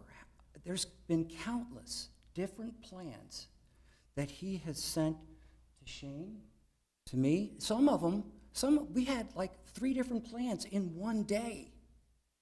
I think that this is an opportunity. This is a very good opportunity to get this to the next step. We have done everything that the city has asked. The Green family has been owners of property in Havre de Grace. My father moved into Havre de Grace in the late 40s. Okay, I grew up in Havre de Grace, starting in 1958. Before that, my relatives were on this property for hundreds of years. Okay, we've been very good stewards of the property, and we were approached by the city. I mean, the city came to us. Let's do this, and we did. We worked very hard with Mr. Iannello and with Mr. Nolan to put together that single concept plan. Multiple versions of it were put together and run by. And as it relates to Road D, you know, I'll just leave that alone. Let's just say that, you know, it's a working dairy farm. It's been a working dairy farm for a long time. And if it has to be a working dairy farm, it can be a working dairy farm moving forward. We have put all of our energy into this. We have been very straightforward with everybody involved. And we respectfully request that the City Council take up Don's little remarks there and move this to the next step and let us proceed. Thank you. Thank you, Mr. Green. Thank you, Mr. Green. And my apologies earlier. I thought Mr. Sample was speaking for you. I would have called you directly. Oh, no, I apologize. No, I had the opportunity. I wanted to hear everything that was coming out here. Sure, not a problem. So thank you. Thank you very much. Thank you.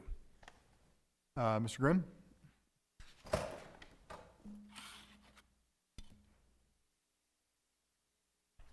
Thank you again, sir. Would you like to ask me any questions first? Would any council? Yeah, first, does council have any direct questions for Mr. Grimm before he recaps? Please proceed. Okay, thank you. So, as I stated earlier, the plan as presented on March 18th, 2020, was a plan that the parties agreed to submit together, and that the Department of Planning and the administration agreed was a good plan that could be approved. It has proceeded forward over the months, and not until recently were there questions about how the plan would be changing. And quite frankly, I was taken a little aback because I did meet with Mr. Ianello a couple weeks ago, and he only indicated that there were two concerns with the staff report, and at that time, it was density and height of the building. And I'll speak to density first. The two things that Mr. Ianello would like to do with his project are housing for the elderly and an assisted living facility, none of which are permitted uses specifically in the zoning code. So there's a secondary part to all of this that even if the concept plan gets approved, we still have to take up the matter of preparing an ordinance or ordinances for assisted living facilities and housing for the elderly. With respect to density, there were a number of discussions prior to me coming on board with the city 2 years ago where Mr. Ianello brought plans that were roughly around 350 dwelling units. And Mr. Martirana, former director of planning at that time, said that that was unacceptable. And we had a number of conversations, and then, of course, I came on board. And we got to the point with Mr. Ianello where we said we could support 150 units. And this plan demonstrates, and our staff report demonstrates, that we support that 150 units. At no time was there any discussion about an assisted living facility until several weeks ago. And quite frankly, I thought it was a good idea. With the project that is being proposed, with the housing for the elderly and the assisted living facility, it's almost what we would call life cycle housing. It really is a good concept. So in fact, we gave Mr. Ianello more than what we originally agreed to a year and a half ago, I'd say.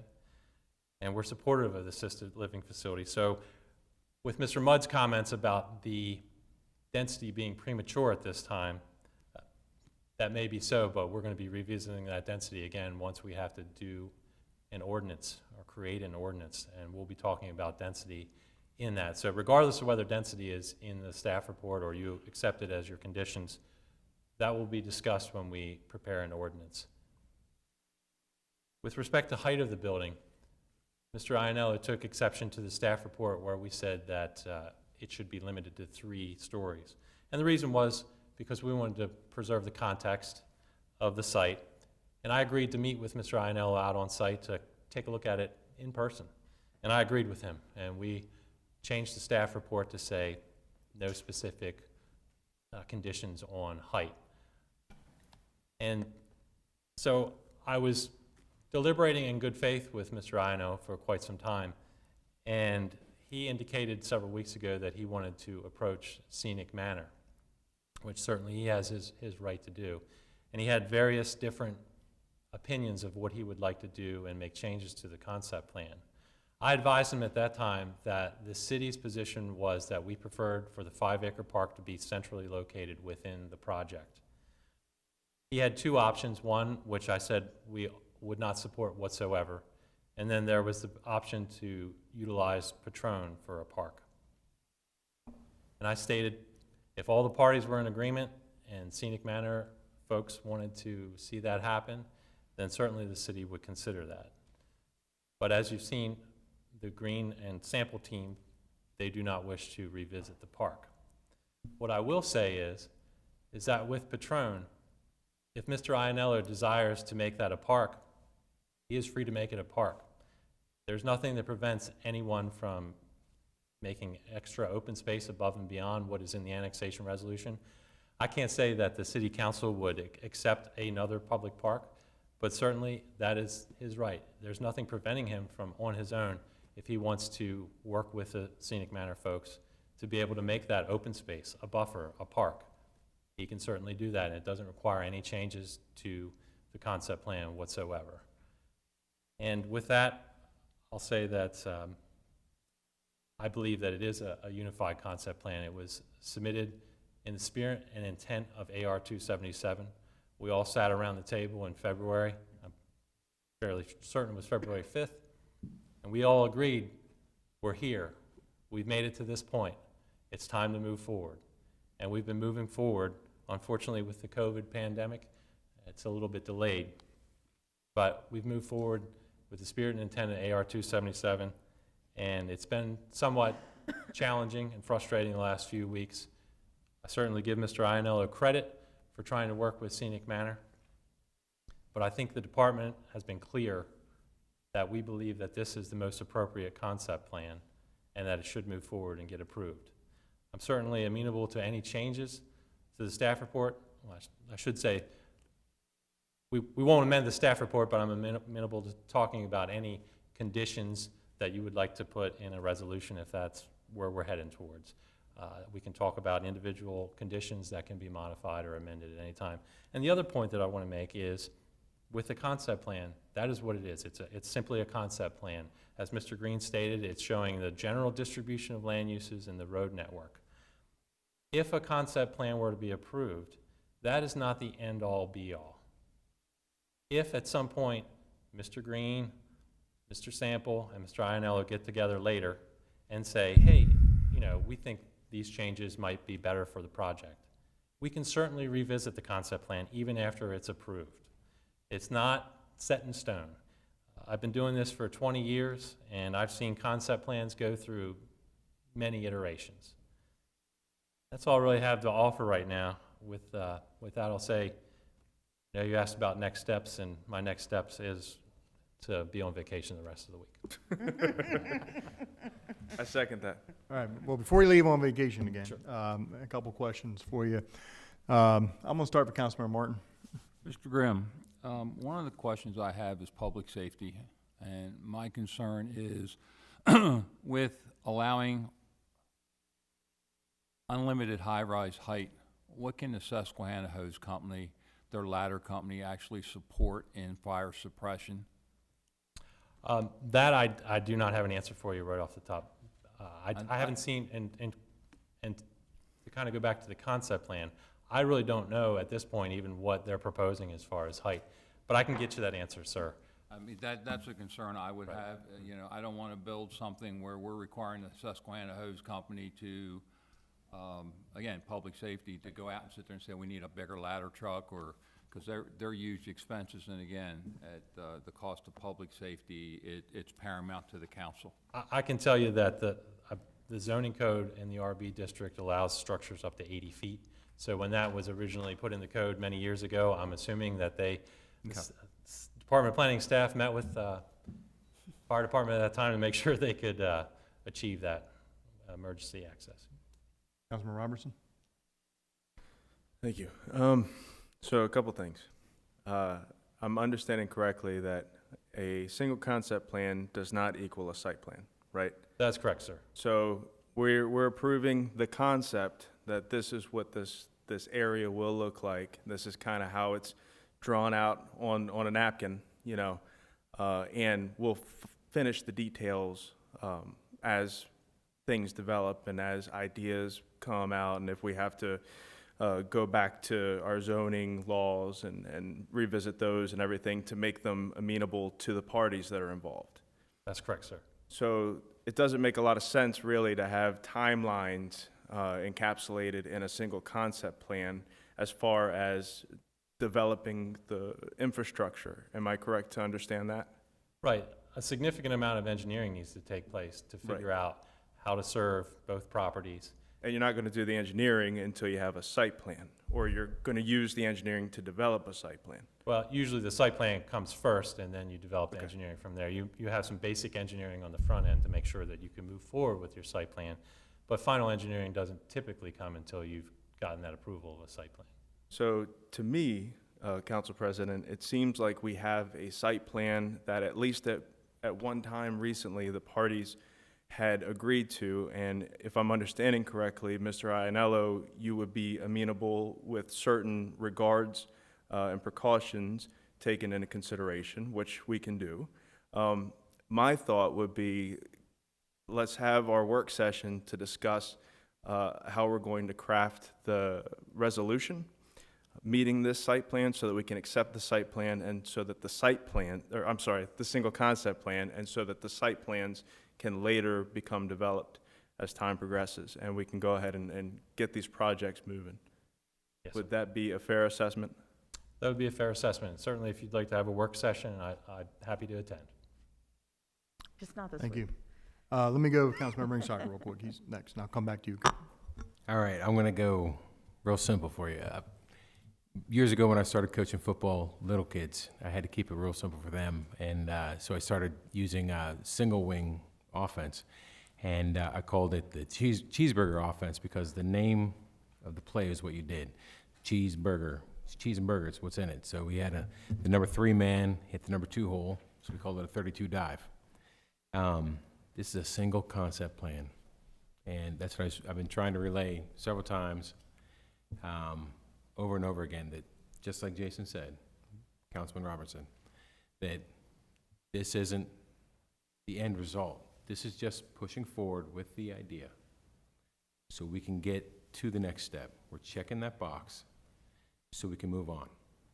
There's no reason why we can't come to agreement, like you said, with the work plan, work session, to move forward, to have an August 1st, I don't know, August 1st might be a little bit early, but to at least very soon have a resolution to have this passed for the single concept plan to get moving, to have that, the engineering studies and everything done and the plans done. Second, I want to say, I know that I've done an absolute ton of work. It doesn't compare the amount of work that you've done, Mr. Graham, on this project. I know that just the other night, 9 o'clock at night, I texted you something, and I said, it can wait till tomorrow, and you insisted that I call you about it. I have probably had 50 meetings myself, and that's not an exaggeration, at least 50 meetings on this project. I've gone to the site, I've driven through Scenic Manor repeatedly. I've gotten out, I've walked along that fence line to see where the road's gonna go through.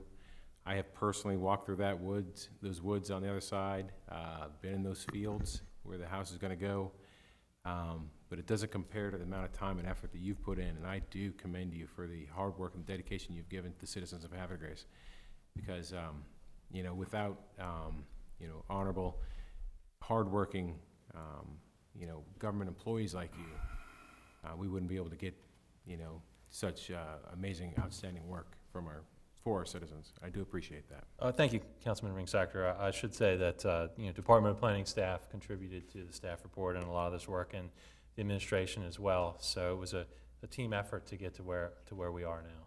And when I say you, I do mean your team as well. Thank you. Councilmember Zinner. Thank you. I have a question. Since now we're talking about assisted living, is there a nursing home component to that, or is it strictly assisted living? No nursing home component. So you're not considering this like a continuing care retirement community? Not at this stage. Okay.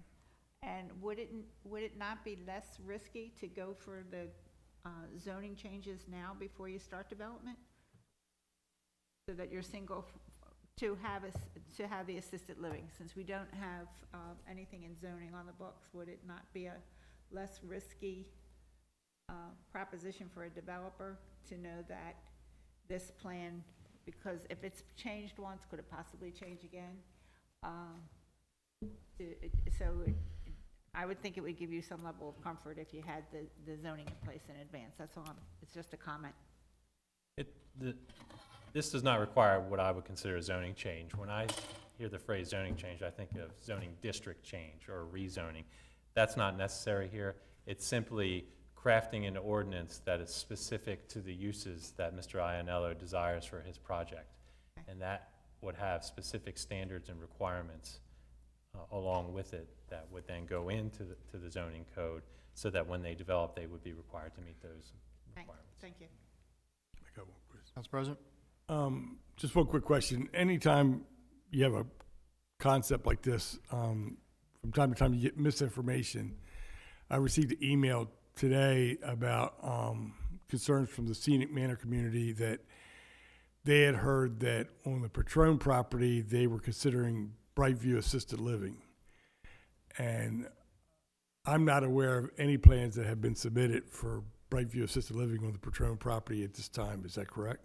That's correct. We could not accept any plans at this time because we don't have a single concept plan that's been approved. Right. Okay, I just wanted to set the record straight so that there's not misinformation out there. Thank you. Yes, sir. Any other questions, comments from Mr. Grimm? Enjoy your vacation. Thank you, sir.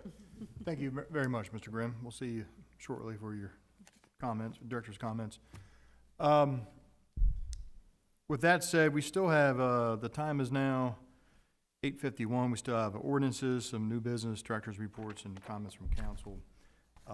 Just so we head into this fresh, Council President, you mind if we take a 5-minute break? Not at all. Okay, with no objections, the time is now 8:51. We'll come back here no later than 9 o'clock. Thank you.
It is now 9:03 on July 20th, 2020. We are reconvening from a brief temporary recess.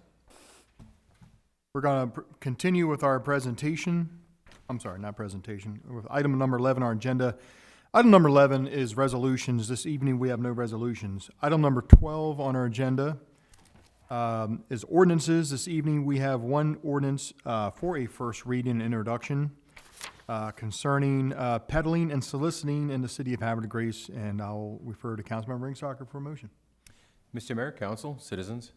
Mr. Mayor, I'd like to introduce an ordinance concerning peddling and soliciting for first reading. Council, I have a motion by Councilmember Ringsacher. Do I have a second? Second. Seconded by Councilmember Martin. Questions or comments on the introduction of the ordinance? All those in favor say aye. Aye. All opposed say nay. Motion to introduce the ordinance on first reading carries 6-0 in the affirmative. I'll read the header and assign it a number. Council, this is going to be ordinance 1039. An ordinance of the Mayor and City Council of the City of Havre de Grace adopted pursuant to the authority of Article 11E of the Maryland Constitution, the local government article of the Annotated Code of Maryland, and Section 33 and 34 of the Havre de Grace City Charter for the purpose of amending Sections 1, 2, 3, 4, 6, 7, 8 to make certain technical and grammatical corrections and to add Section 127-10, food truck requirements of the City Code, Chapter 127, titled Peddling and Soliciting. Council, to have a motion to adopt this ordinance on first reading. So moved. Councilmember Second. Ringsacher, seconded by Councilmember Zinner. Questions or comments on the ordinance? Councilmember Ringsacher. Mr. Mayor, what we're trying to do here is offer certain amendments to allow food trucks to operate in Hutchins Park and North Park with certain restrictions to make it amenable to them within certain restrictions and to offer amendments to our existing code. We did receive recommendations from several recommendations from former Councilman Charles Maslin, and that has been included with the packet, and any of those recommendations will be considered for inclusion in the second reading as amendments. Thank you for your comments, Councilmember Ringsacher. Sir, thank you. Any other questions or comments? Okay, this is the first reading of the ordinance, and we're going to take a roll call vote. Councilmember Ringsacher. Yes. Councilmember Robertson. Yes. Councilmember Boyer. Yes. Councilmember Zinner. Yes. Councilmember Martin. Yes. Council President Glenn. Yes. Okay, ordinance 1039 carries, is adopted on first reading by a roll call vote of 6-0 in the affirmative. Council President, when would you like to schedule a public hearing on this ordinance? Public hearing on first city council meeting in August, August the 3rd, 7 p.m. August 3rd? Okay, the public hearing on ordinance 1039 will be August 3rd at 7 p.m. Any objections, council? Okay, thank you very much. We're going to move on to item number 13, old business. This evening, we have no old business. Item 14, new business. We have one item of new business. It's going to be for a lease agreement, and for a lease agreement for a porch in the right-of-way for 351 Bourbon Street. Councilmember Ringsacher. Mr. Mayor, Council, we have a license agreement for a porch in the right-of-way of 351 Bourbon Street. This is a nice little two-story dwelling right on the corner of Bourbon and Strawberry Lane. They want to build a porch there with standard boilerplate language from our planning department. Porch to extend no more than 4 feet of the right-of-way, maintain in good condition at all times. City reserves right to require the owner to remove porch at any time at the owner's sole expense, et cetera. And I make a motion that we approve the license agreement. Council, I have a motion by Councilman Ringsacher. Do I have a second? Second. Seconded by the Council President. This is for the approval of a license agreement for a porch in the city right-of-way at 351 Bourbon Street. Are there questions or comments from the council? Thank you for the summary, Councilmember Ringsacker. I'll call for the vote. All in favor, say aye. Aye. All opposed, say nay. License agreement for 351 Boardman Street carries 6-0 in the affirmative. 5-0, sir. In case you had. Oh, sorry, you're right. 5-0 in the affirmative. Thank you, Councilmember Martin. We're going to go to item number 15, Director's Reports, and we're going to start off with the Director of Administration, Mr. Seipel. Good evening, sir. Good evening, Mayor, and good evening, Council and citizens. We continue to monitor this pandemic as it relates to special events and other happenings around the city. Currently, there are no special events as such to bring before the council this evening. In general, and I would encourage our citizens to please stay connected through the city website. If you go to the Maryland site on this on COVID tracking, you will see that while we are still we are below 5, and we are tracking fairly well. There's a slight uptick, which could be representative of about 2 weeks prior, since we have a 14-day gestation period, it seems to be. So that would kind of coincide with 4th of July activities. So with that being said, I cannot continue to stress enough, complacency is not, there's no room for complacency in dealing with this virus. People need to continue to exercise CDC guidelines of either maintaining social distance, correct social distance, or a face covering if you can't comply with social distance. That will get us to the place where we can open this city up on a more grander scale. And trust me when I tell you, every day we try to come up with ways that we can be in compliance with CDC regulations and make us as resume normalcy as much as we possibly can. On another front, Hartford Transit Link. Members of the city staff, Chief Walters, Captain Crass, and Chief of Staff, Mr. Gamaturia, they met with Land Parrish, Steve Overbay, and Gary Blazinski to discuss the relocation of 3 Hartford County Link locations. In other words, bus stops. There's 3 sites, two on Union Avenue, one in front of the Opera House, and then across the street in front of the library, and then the 3rd site at Revolution Street in front of Pat's Pizzeria. Sites 1 and 2 will be relocated to the current MTA site, which is in front of the Office Center. That site is an established site, and so it's only a move of about 1.5 blocks, and then it'll still maintain that presence on Union Avenue, which is a state road. The 3rd site was problematic due to the limited line of sight exiting from Pat's Pizzeria parking lot. The westbound traffic exiting Seneca Avenue and also Bay Boulevard. There's a lot of high traffic volume, especially around the lunchtime and at shift changes from the various commercial sites. So that site is going to be relocated approximately 150 feet east across from the Link stop already established at the Family Dollar store. I'm sorry it's kind of short notice. I didn't get something put up from the screen, but I'll try to maybe revisit that at the next meeting and show people where these sites are. So now while Link does not require shelters, they do offer shelters at no charge to the city. So since these locations are changes, there will be some minor engineering that will be performed in-house. Director Whitty will be doing that for us for doing like concrete pad pours so we can mount these shelters on them.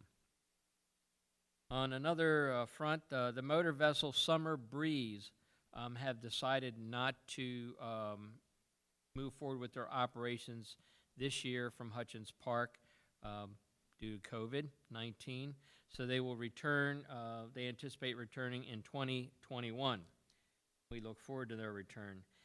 And then on a final little housekeeping, Directors Grimm and Directors Quisenberry will not be presenting this evening. Thank you very much, Mr. Seipel, for your update. We're going to go to Mr. DeHorty, Director of Finance.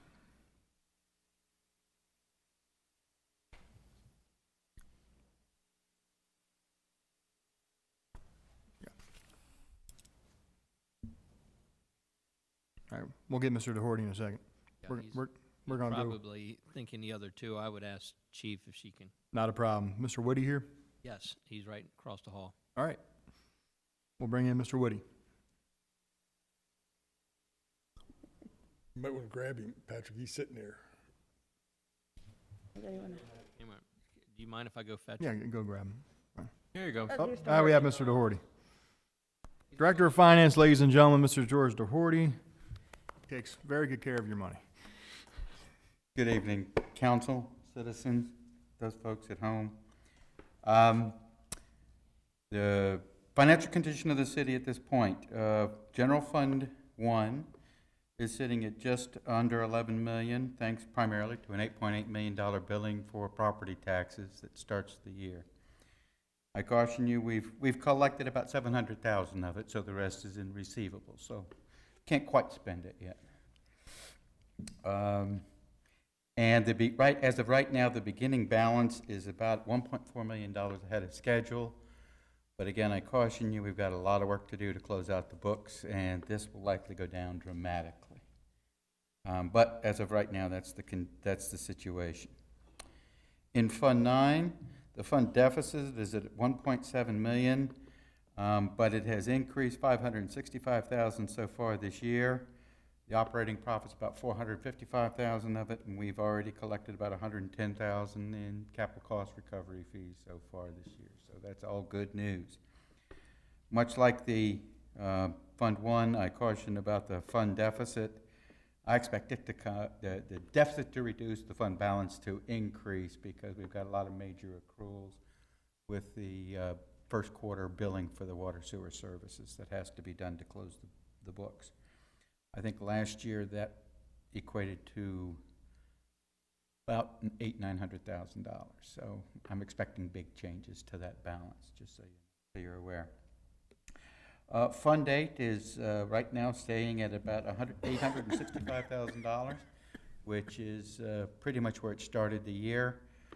It's very early on, obviously, and we're pretty much spending it as we earn it in the Marina Fund. So as of right now, those are the financial condition of the three major funds of the city. And now I will open it up for any questions that the council may have. Any questions, council, for Mr. DeHorty? No. Mr. DeHorty, thank you very much for your time this evening. My pleasure. Thank you. Thank you for your report. We're going to proceed to the Director of Public Works, Mr. Tim Woody. Thank you for being here this evening, Mr. Woody. Just a couple things. The spreadsheet for the capital projects, water and sewer capital projects that are identified for this year are being put together on a spreadsheet, and that will be showing up on the city's website probably next week. It'll identify the list of projects that are going to be spent in this year when we get the bond money, and provide the status of those projects through the engineering process and then contractual process. The other thing I have going is with the Gashes Creek, the bridge on Chapel Road over Gashes Creek.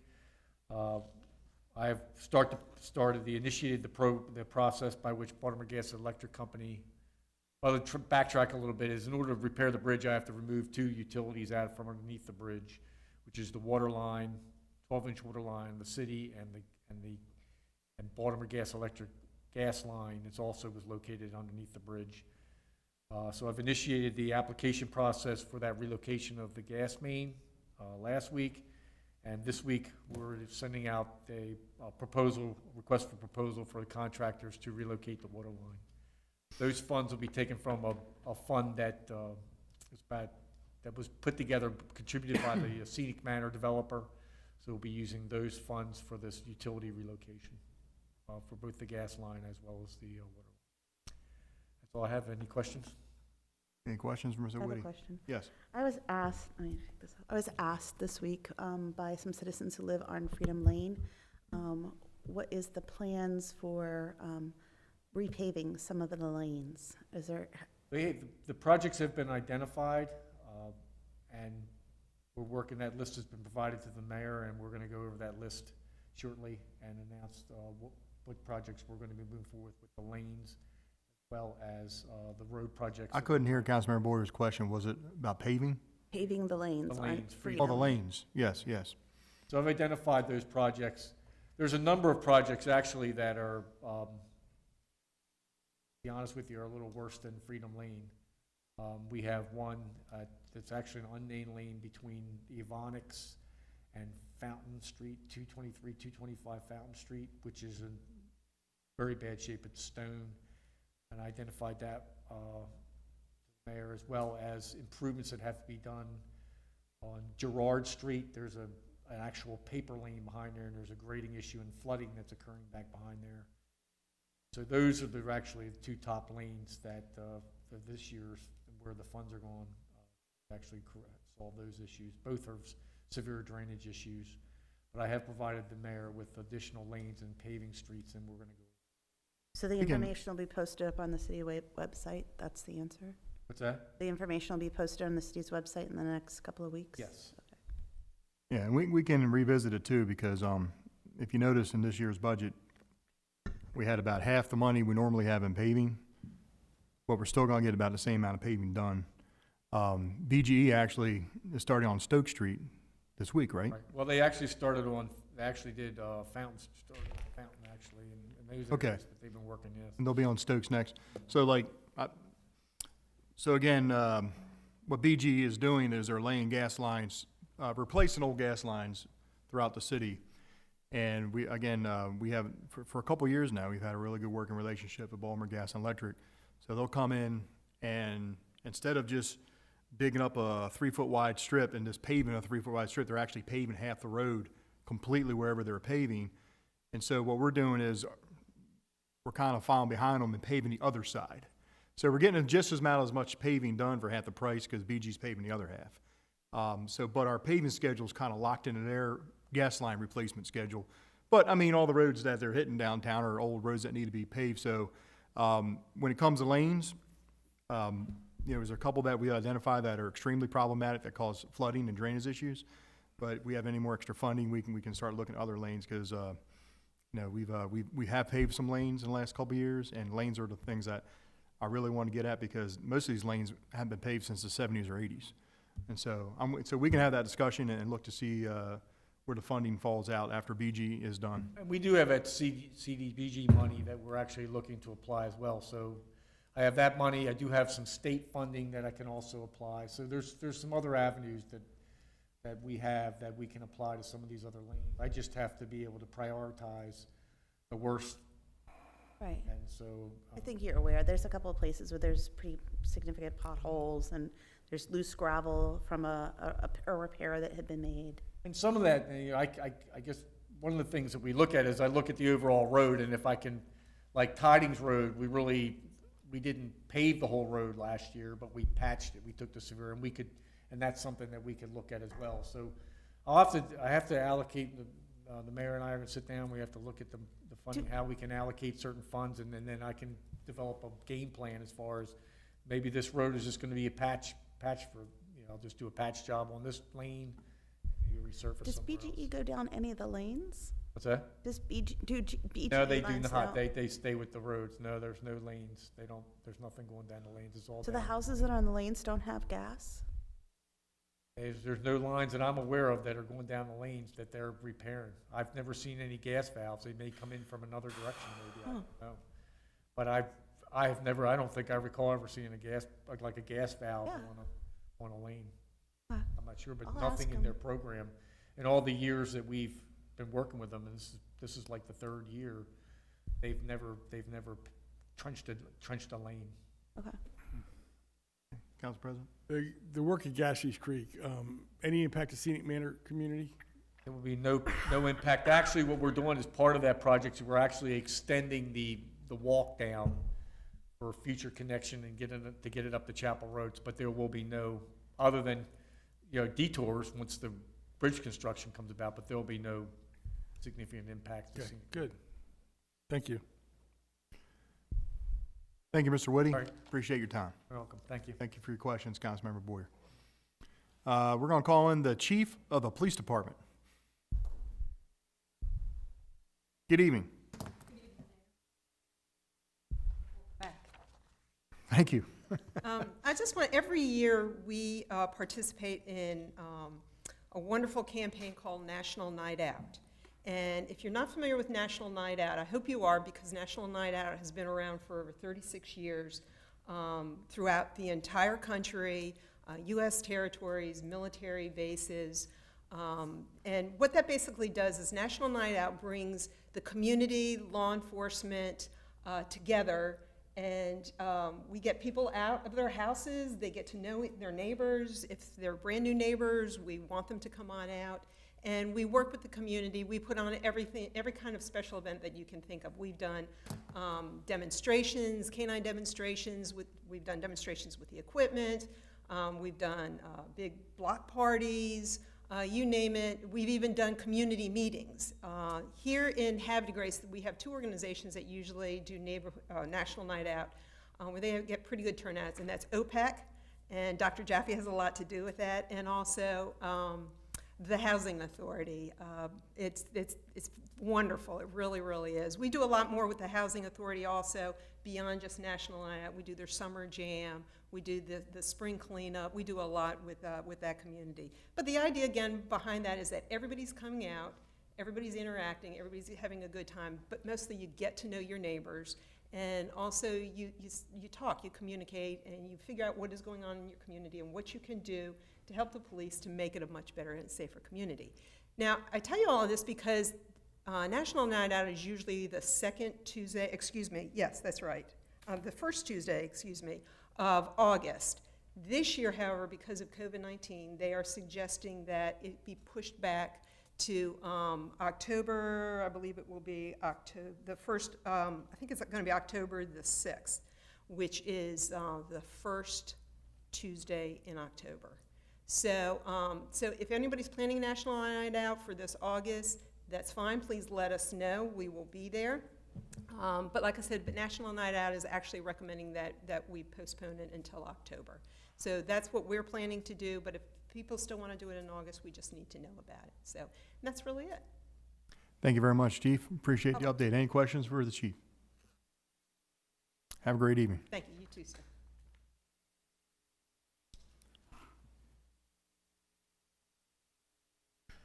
We'll go to item 16, business from the mayor. I don't really have any business this evening. I didn't really make it public, but 7 hours after the last council meeting on July 6th, I packed up my car, threw a couple kids in there, my wife, and we drove 7,000 miles in 12 days. And we went and did 6 national parks. Even drove my car on the beaches of the Pacific Ocean in Oregon. And we went all the way to the Pacific, and just wanted to show my kids the country. COVID-19 has affected a lot of people's lives in a lot of ways. One way it affected me was it wiped out all my kids' summer camps.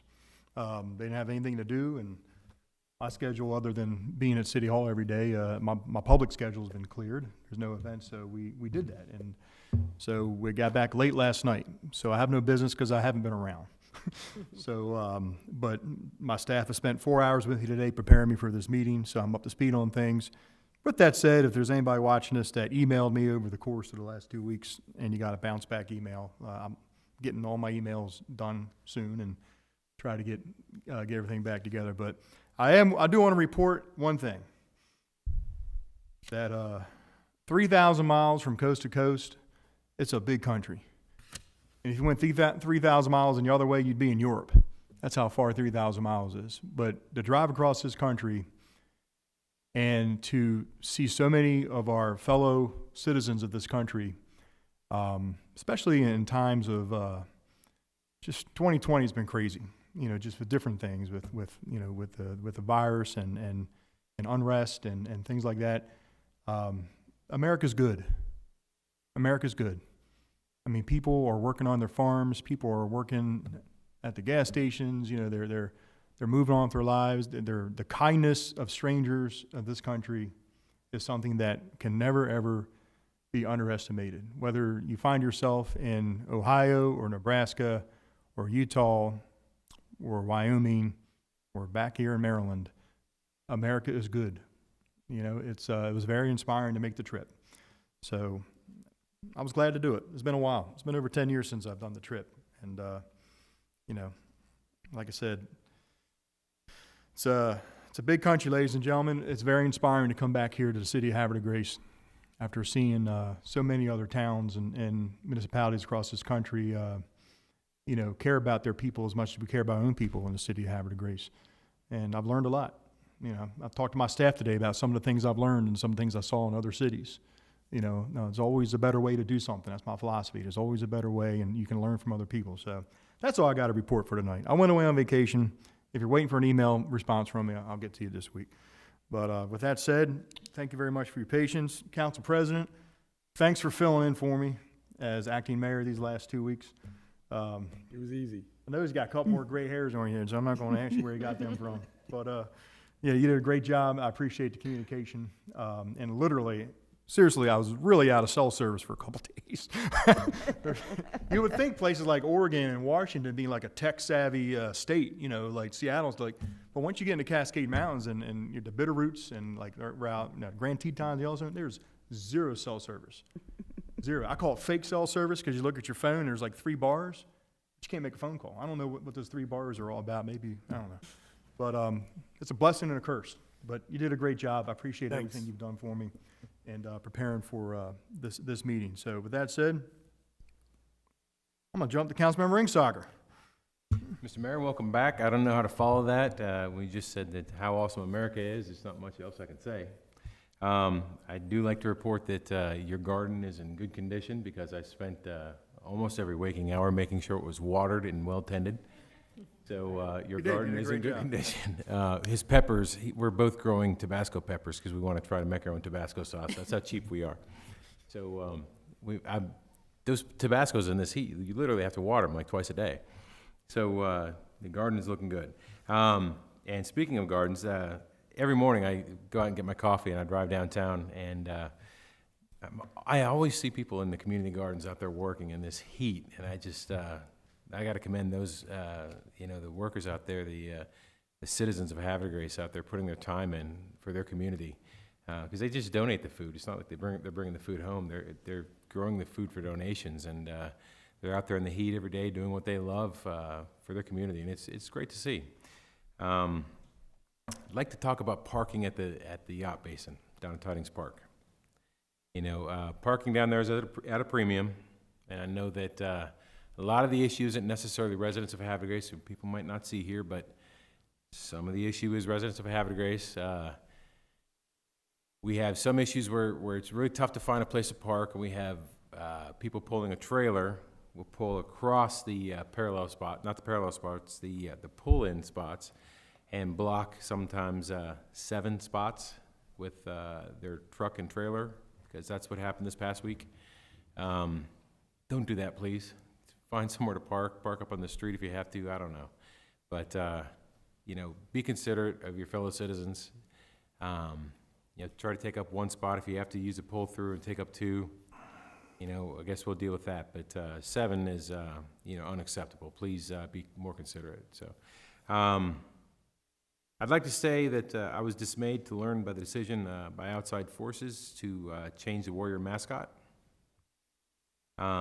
I've always felt the Indian Warrior mascot honored the proud heritage of the native Susquehannock Indians, and I was very upset to learn of the decision to remove the Indian Warrior head from the school and from the mascot from our high school team.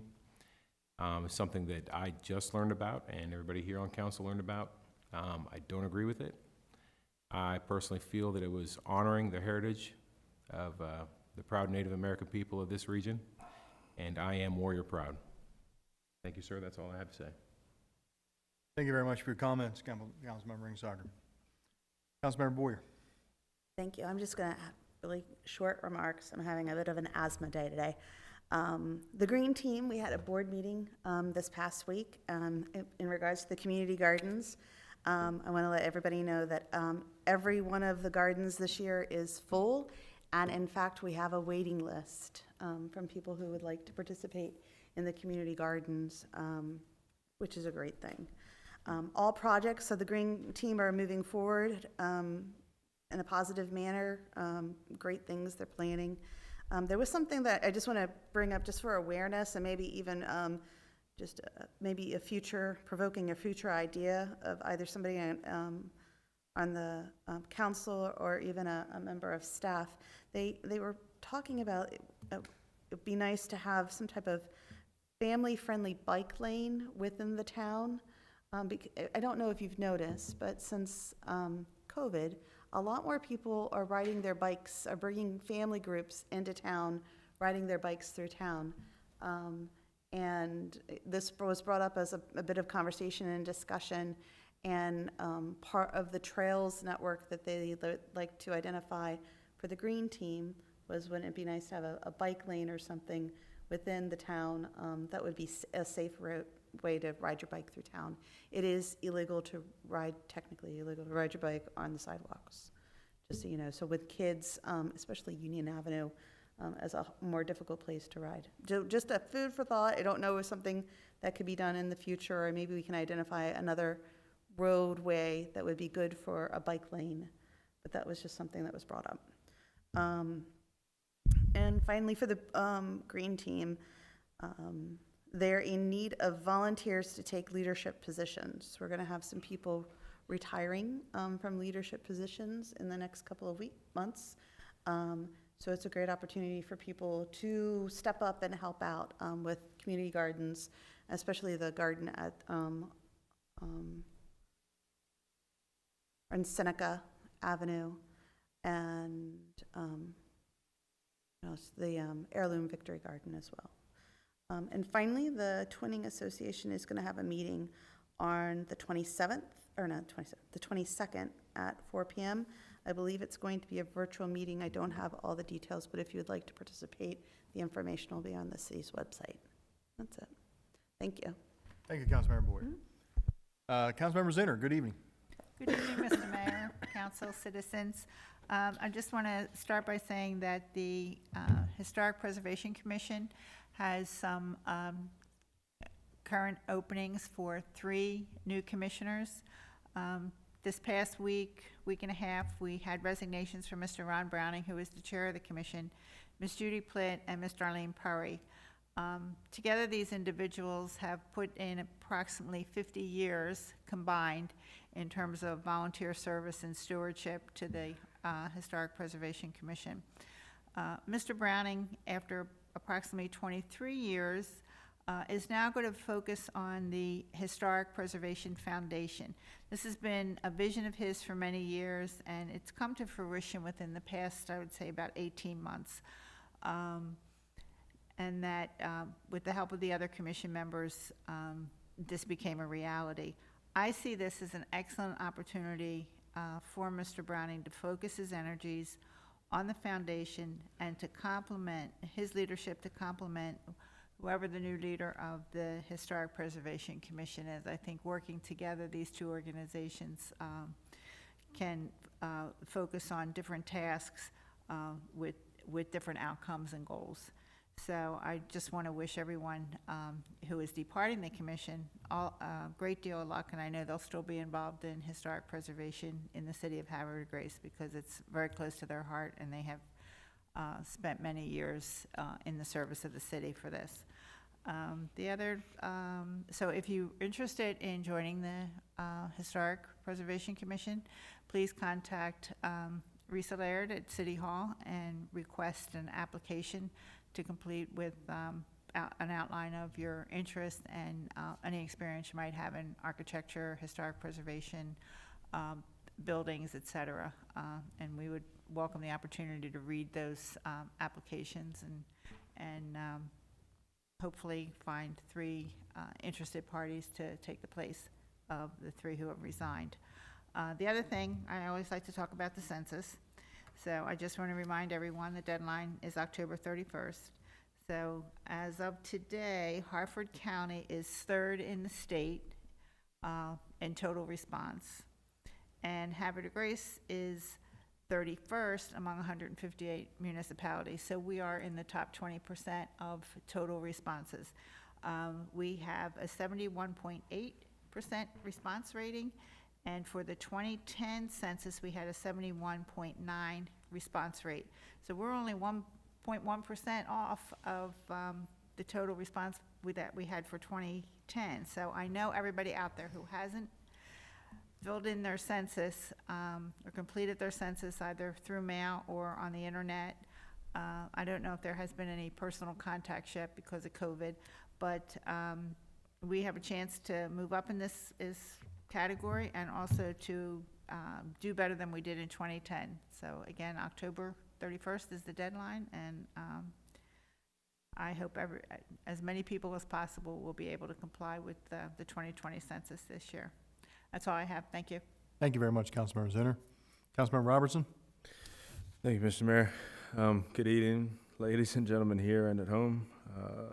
Just one quick thing to report, and that is that Thursday, July 23rd at 6:30 p.m., the Youth Commission will be meeting. That meeting will be live streamed via the city's YouTube. It'll be a Zoom meeting, so we'll be meeting separately, but again, that meeting will be live streamed for the public. And that's all, Mr. Mayor. Thank you very much for your comments, Councilmember Robertson. Good evening, Councilmember Martin. Good evening, Mr. Mayor. Welcome back. Council, citizens, I'm gonna keep it short. No comments tonight. Thank you very much, Councilmember Martin. Good evening, Council President Glenn. Thank you, Mr. Mayor and council members. The council committee assignments for the upcoming year are as follows. Admin committee the chair will be myself, along with Dave Martin and Jason Robertson. Budget and Finance, the chair will be Jason Robertson, along with Casey Boyer and Carolyn Zinner. DPW, the chair will be Carolyn Zinner, along with myself and Dave Martin. Parks and Harbor, the chair will be Dave Martin with Jim Ringsacker and Carolyn Zinner. Planning, the chair will be Jimmy Ringsacker with Casey Boyer and Jason Robertson. And Safety, the chair will be Casey Boyer, myself, and Jimmy Ringsacker. I just want to go on record and say that we're all currently facing some turbulent times, and what the media has done is take some isolated instances regarding police officers and make them out as a norm. And this simply is not true, and our police officers in Havre are living proof of that. It doesn't matter whether it's hot or cold or wet or dry or on any given day, they're always out there to answer the call. They sacrifice their personal time, many times working long hours and giving up time with their families during holidays and birthdays to protect our best interests. While we all tend to run from danger, they, on the other hand, run towards it in an effort to maintain peace and harmony. No matter what the situation, they stick it out and they see it through. Because of their tireless dedications, concerted efforts, and selfless service, we live in one of the safest cities in the entire United States in which to raise children, and that is due in large part to their efforts. And for that, I say thank you. In light of COVID-19, they are required to enforce the governor's measures, and in doing so, have been getting pushback, which is truly unfair. They're just doing their job, and I must say it's a small price to pay given the ongoing COVID-19 threat. I proudly salute the efforts of our hardworking, compassionate, and caring police officers. Their invaluable commitment to this community is something we cannot begin to put a price tag on. And with that being said, the next time you run into a Havre Grace police officer, I would encourage you to thank them for their service. They rarely receive much needed praise they rightfully deserve, and it costs us absolutely nothing to say thank you. And regarding the Warrior Proud situation that was mentioned earlier, it appears that when they open the doors of the new school, there will still be the home of the Warriors. The Warrior name is not going to change. But a recent article by the Baltimore Sun identified that some of the long-standing traditions are going away. It stated in the article, while the image of the Native American has been used by high schools in the past, we are opening a new building this fall that have not included the large image of the Native American in those designs. As the article said, the bronze bust, the spear-adorned helmets, and the headdresses at homecoming will all be gone. The article also stated that I would accept whatever decision makers decided, which isn't entirely true. They misquoted me. I stated that I wasn't part of the decision-making process, but I was without a doubt disappointed. I will always be a warrior at heart. So with that being said, I reached out to Superintendent Bolson, the Board of Education, and Principal Jim Reynolds, and found out that not all that was stated in the article was true. That bronze bus is going to the new school. It's not going away. I heard that from Jim Reynolds himself, and I heard it from Hartford County Public Schools. My primary purpose for reaching out was to reinforce that everything we've done in the past associated with the Warrior name has always been positive. It has never been negative. We've always strived to do the right thing for all the right reasons. It's the Havre Grace way of doing things and leading by example. The Susquehannock Warrior was considered noble and heroic, and we tried to exemplify those traits in all daily interactions. Once a warrior, always a warrior, and I'm extremely proud of the way we have represented their heritage. In closing, we've always said it best. We're proud. Mr. Mayor, that's all I have. Thank you very much, Council President. Appreciate your comments. We're going to move on to item number 18, comments from citizens. This is the part of today's meeting. If you wish to speak on any matter of any city business, please raise your hand, be recognized. Be happy to call upon you. Yes, sir.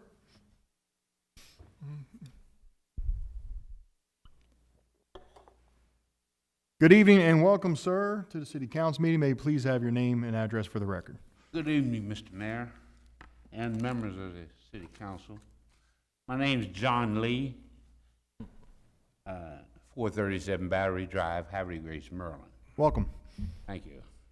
I'm very envious of you for taking that trip on me and not checking with me and invite me to go with you. I need a vacation. 60 years ago, I came to this city as a teenager. And prior to that, I applaud you for the Pledge of Allegiance and the Lord's Prayer, because I did that as a senior every day at the Central Consolidated. I led the prayer and the Pledge of Allegiance. I'm old school, and I was taught to take my hat off when I enter a building. But I want to ask your permission tonight, when I give my presentation, Mr. Mayor, to wear my hat. Because this is a special hat, the hat with the 44th President of the United States.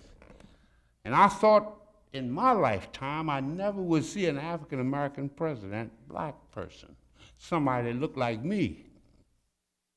I was born 1943, down in a place called Van Bivy in the woods.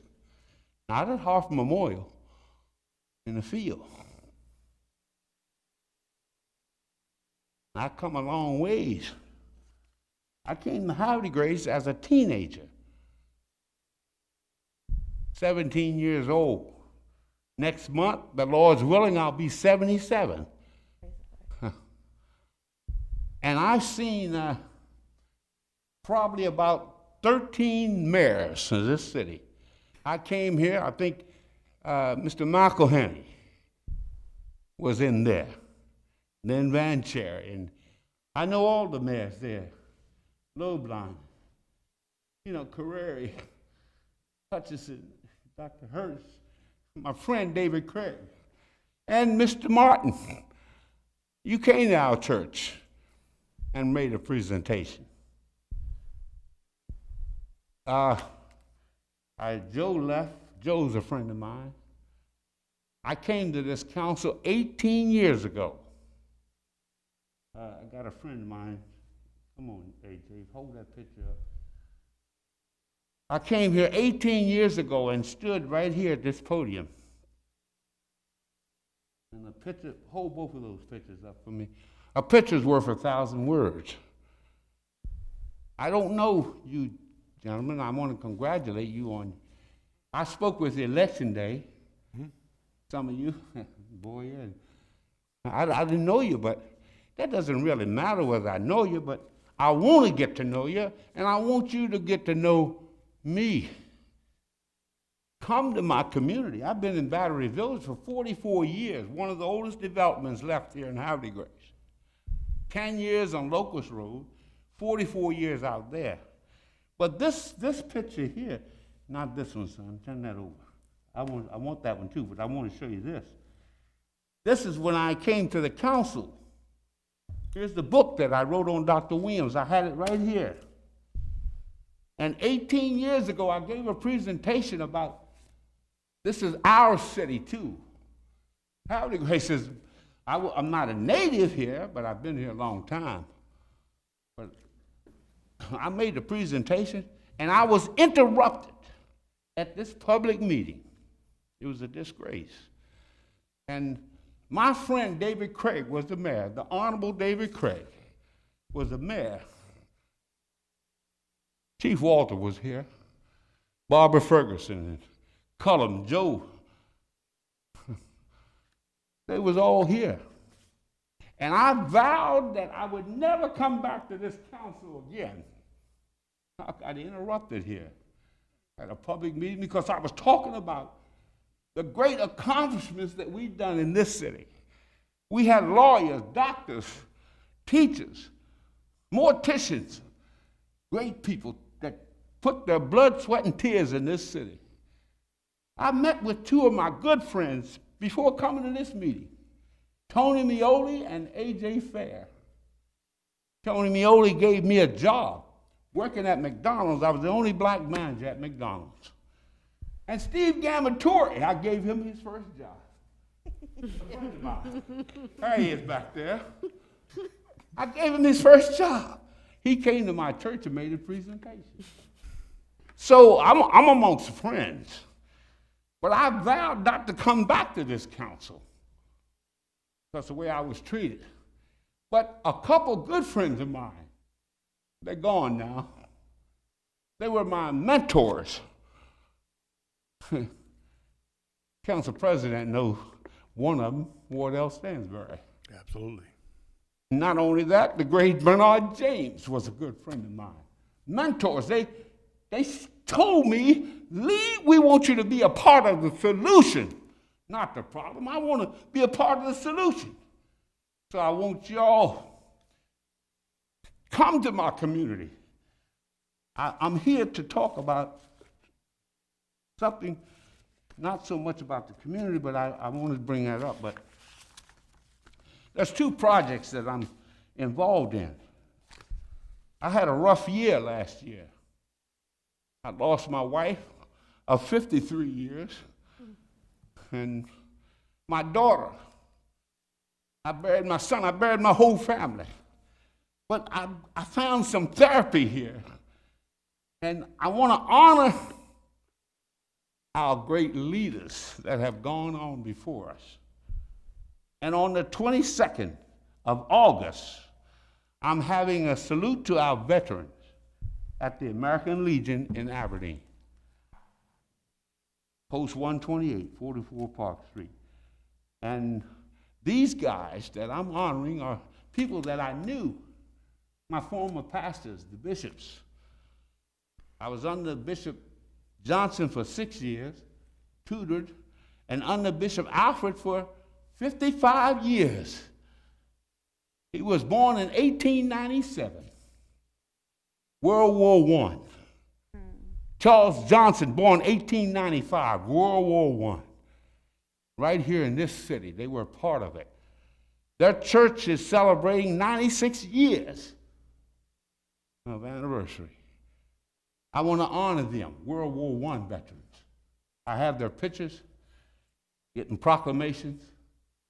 Also, Bishop Harry Lee, who is 90 years old, serving still as a pastor there at that church in 331 North Ohio Street. He was born 1930 right here in this city. Born and raised here. I'm going to honor him. Huey Harris is another great man from Aberdeen. Now, I went to the Aberdeen Council and stood before McGrady and the council. I made a presentation. I said, I'm at the right council. I'm from Havre, but I'm here at Aberdeen because my business is in Aberdeen. This man was the first to integrate, his kids integrated Aberdeen Elementary School in 1963. First to integrate. And Dwight Pettit was the first to integrate the Aberdeen High School. This is facts of what happened. I lived it, so I know what I'm talking about. I wrote a book, 750 pages. You saw it. And but I'm not here to toot my not here to toot my own horn. But somebody's got to do it. So I'm going to honor these fellas. Also, Wardell Stansbury. I thank you, Councilman Glenn, for your presentation. I saw it on TV. You saluted him. He's a great man. Former council person here. He told me and showed me how to navigate and what to do. There's a great story, the Stansburys. Now, you can put that down. But this other picture I want to show you real quick. In Battery Village, I fed 130 people. Free food. Joe was there. He came to my, Joe Coffendurger, came to my function. And we had problems in Battery. We needed sidewalks fixed, and we needed some things done. And they came. And I want someone to come with me. I self-appointed my own self as a community organizer. Nobody appointed me. I'm an activist, historian.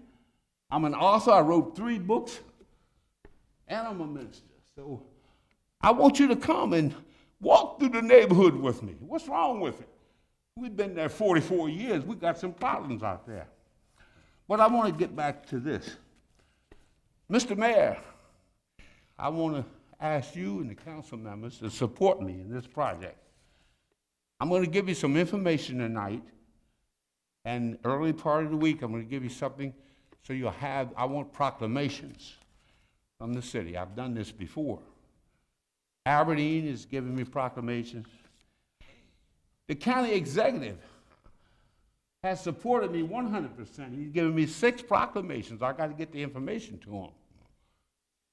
We're going to honor Wardell and also Clarence Bonds, another great man, 6 of them.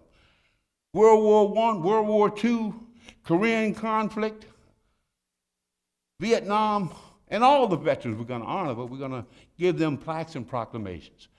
Now I want you to come, Mr. Mayor, and I got your name tag already down. If you're not nothing on the books, come on. And I'll treat you to dinner. You don't have to pay $25 for the ticket. I want you there. Because I'm proud of you, Mr. Mayor. You're my mayor of the city. And I want you there at this event. I'll give you everything that you need tonight. David Craig is my speaker, former mayor, former county executive, appointed by Hogan as the head of World War I Bicentennial Commission.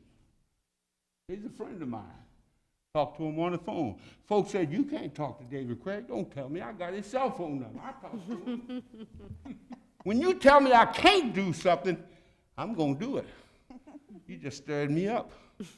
And Wardell told me that. But come on and help me out with this. I won't have the grace to shine. Bel Air is shining, Aberdeen, but I won't have the grace. This is where I live. I've been here. Been here over 60 years.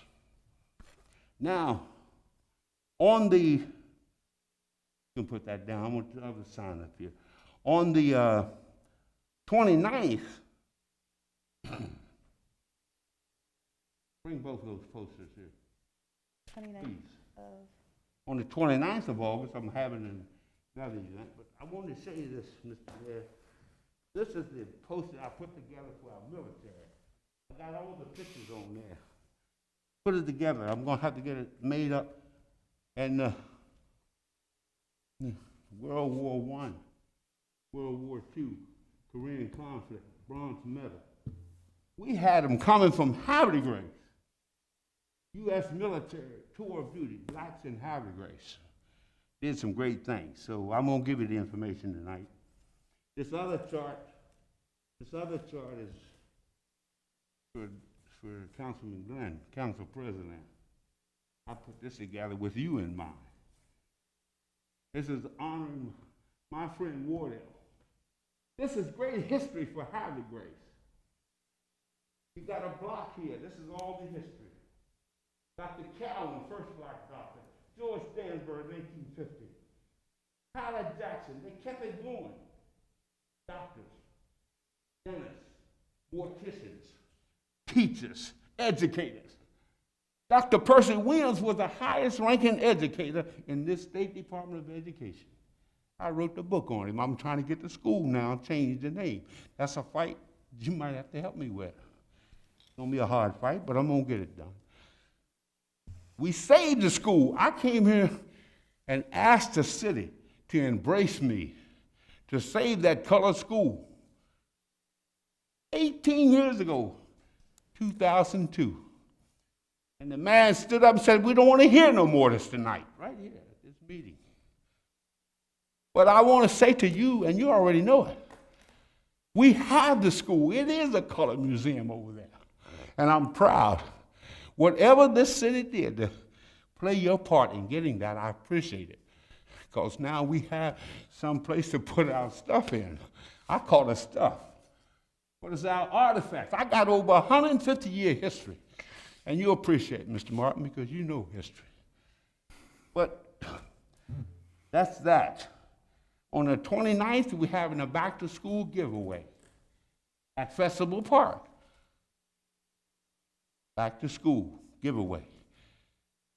And I've had some great support. Companies are supporting me. Starbucks, I worked for Starbucks 18 years and retired. I got people that are going to pledge laptops because the kids need the laptops because they got to go virtual now. Online, some don't have computers. But I'm going to give 12 laptops. I'm going to give out these giveaways, clothes, shoes, coats, whatever they need. It's going to be a great day. Festival Park. That's on the 29th. I'll leave all the information with you tonight. Now, I'm going to close it out. That gentleman had a long presentation. I enjoyed it, but I didn't understand everything. I'm going to make it my business to find out. I got caught up in the colors, green, yellow, white. But no offense to him. He's trying to make his point, I'm trying to make my point. But in any event, this young man been working with the chief. We've been trying to get together to improve the relationship between the police department and the community. We need the police department, Councilman Glenn. Yes, I want to call the police. I need them. I don't want to defund the police. We need the police department. So let's work together. Together we stand, divided we fall. I want to help you, Mr. Mayor. What can I do to help this situation? I'm embracing you guys to come to my community. I took it upon myself the hot day today to go through my community. I said, I'm speaking at the council tonight, and it says, our hearts are open. We've been thinking and we've been praying of what to do. Welcome to Bradford Green. Attention, Johnny Lee Sr. is a community organizer, activist, historian. So I said, what y'all want? What's going on? The number one thing was speed bumps. Everything, It's always speed bumps. We need speed bumps. Okay, so I'll leave this list because some of the things are for Chief Walter, but I did want to thank the Department of Public Works for that storm work drainage that they're doing out there. We need that. They're doing a good job. I called them and thanked them. They're right behind my property. It's pretty. Digging up. But the retaining wall was another thing that they need to look at. Basketball courts need some repair. But the playground looks good. There's a rodent problem. Maybe the storm drainage thing will help that. Okay, the trees hanging over on the city property, hanging over the sidewalks, can they be trimmed? Can the city trim those? They're hanging on over the street and on the sidewalks, even though the tree is on private property. That's a concern. Okay? We need, they're not adhering to the one way. We have a one way at Battery Village. It used to be two ways, it's one way now. But they're not adhering to it. That sign, somebody come out there and look at it. It's going this way. When you go, it says do not enter, but can't hardly see it. It's the one way. Cars are coming up that street. Somebody's gonna hit on and cause an accident there. Can we have a cleanup in Battery Village? Can the city help us with it? Is it too late? If COVID-19 got us, we can't get a cleanup. Will they help us or provide us with the dumpster, or what we have to do? What happened to our Bradford Green sign? It's not there. Are there any videos in Battery Village? The sign says it's video surveillance. But is there really any video cameras in Battery? And if so, do they work? I want to check Chief on that. What is the current ordinance for discharge of fireworks? The 4th of July is over. I got fireworks going off in my neighborhood every night. What's the ordinance? We call the police, but the police come, and they come right back out. They don't stay in, but that's another problem. Now, and the other thing they asked about, do the Havre Grace Police Department have body cameras? And some other concerns. I'm gonna leave that with the chief. But we wanna, with everything that's going on in this world, and the climate is so explosive, we got to get a grip on this thing. Huh? We got to live together, or we're gonna die and perish like fools if we don't live together. Huh? Black, white, brown, yellow, don't matter. When you cut, you bleed red. Ward L. Stansbury told me that. He said, son, when you cut, you bleed red. And I'm not here politically. I'm not here in Trump, whatever. I'm not here politically, although I got this hat on, because I was proud when this man became president. Never thought it would happen in my lifetime. When I came to this city, I couldn't even eat in the restaurant. Mr. Bancherry was the mayor. I had to get my hamburger and go around where it said color, and got us through a hole. Caught the bus from Edgewood up here to go to the movies downtown, 25 cents. Again, got my ticket, go around back up where it says colored only. So I know what I'm talking about. I've been to schools, segregated and all. But we've seen changes. I've seen a lot of things change in this city. So I'm saying tonight, and excuse me if I get a little riled up, Mr. Mayor, because I've been through a lot with the losing of my family. But this is therapy for me. This is my passion. My passion is history. And we can't forget history. We can't go back. We can't go back, but we look back to embrace our history. Susquehanna, she's talking about the Warriors. My granddaughter plays 5 years in that band. She went to New York, in the Macy's Parade, down to Florida. They love her. She's an academic honor roll student, and I want the best for her. I'm on my way out, Mr. Martin. I'm 77. I'm on my way out, but I want the young people to have a better chance at it, and they will.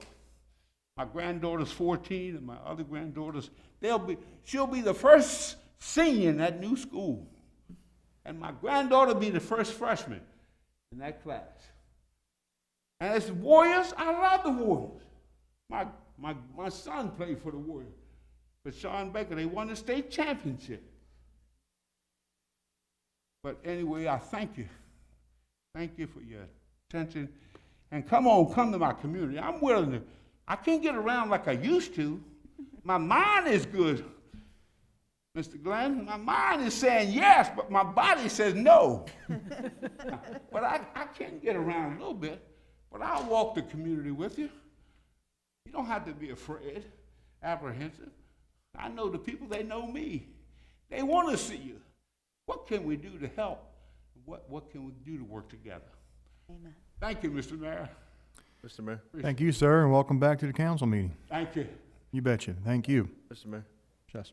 Sir, just, Mr. Lee, Reverend Mr. Lee. Lee, just, I'm sorry.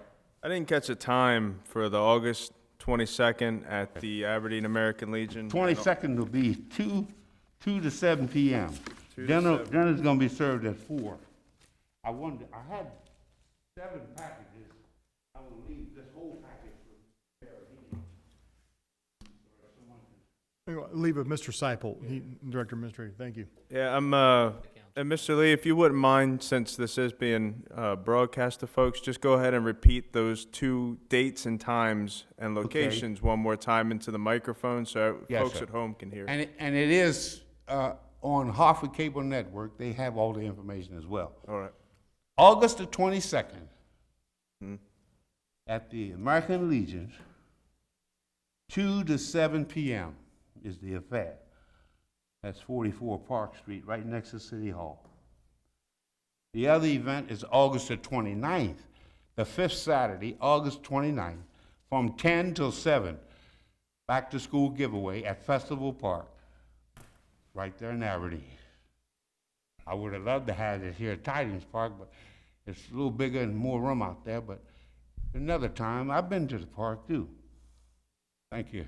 Roger that. Thank you. Yeah. Thank you. Thank you, Mr. Lee. Yeah. And if I don't be too old, not a threat to you, Mr. Mayor, but next year, I might even try to run for mayor. There you go. Got my vote. Who else in the audience wishes to speak? Sir. Good evening. Welcome to the council meeting. May you please have your name and address for the record. All right. Good evening, everybody. My name is Howard Caldwell Jr. My address, 806 Shawnee Brook Drive, right in Havre, Grace. Welcome. All right, thank you. I had no intentions on speaking, but once the council president made mention of, Council President Glenn made mention of the police situation, the state of the police and I guess how they're viewed in this country and how much of the norm it isn't in Havre, Grace, I completely agree.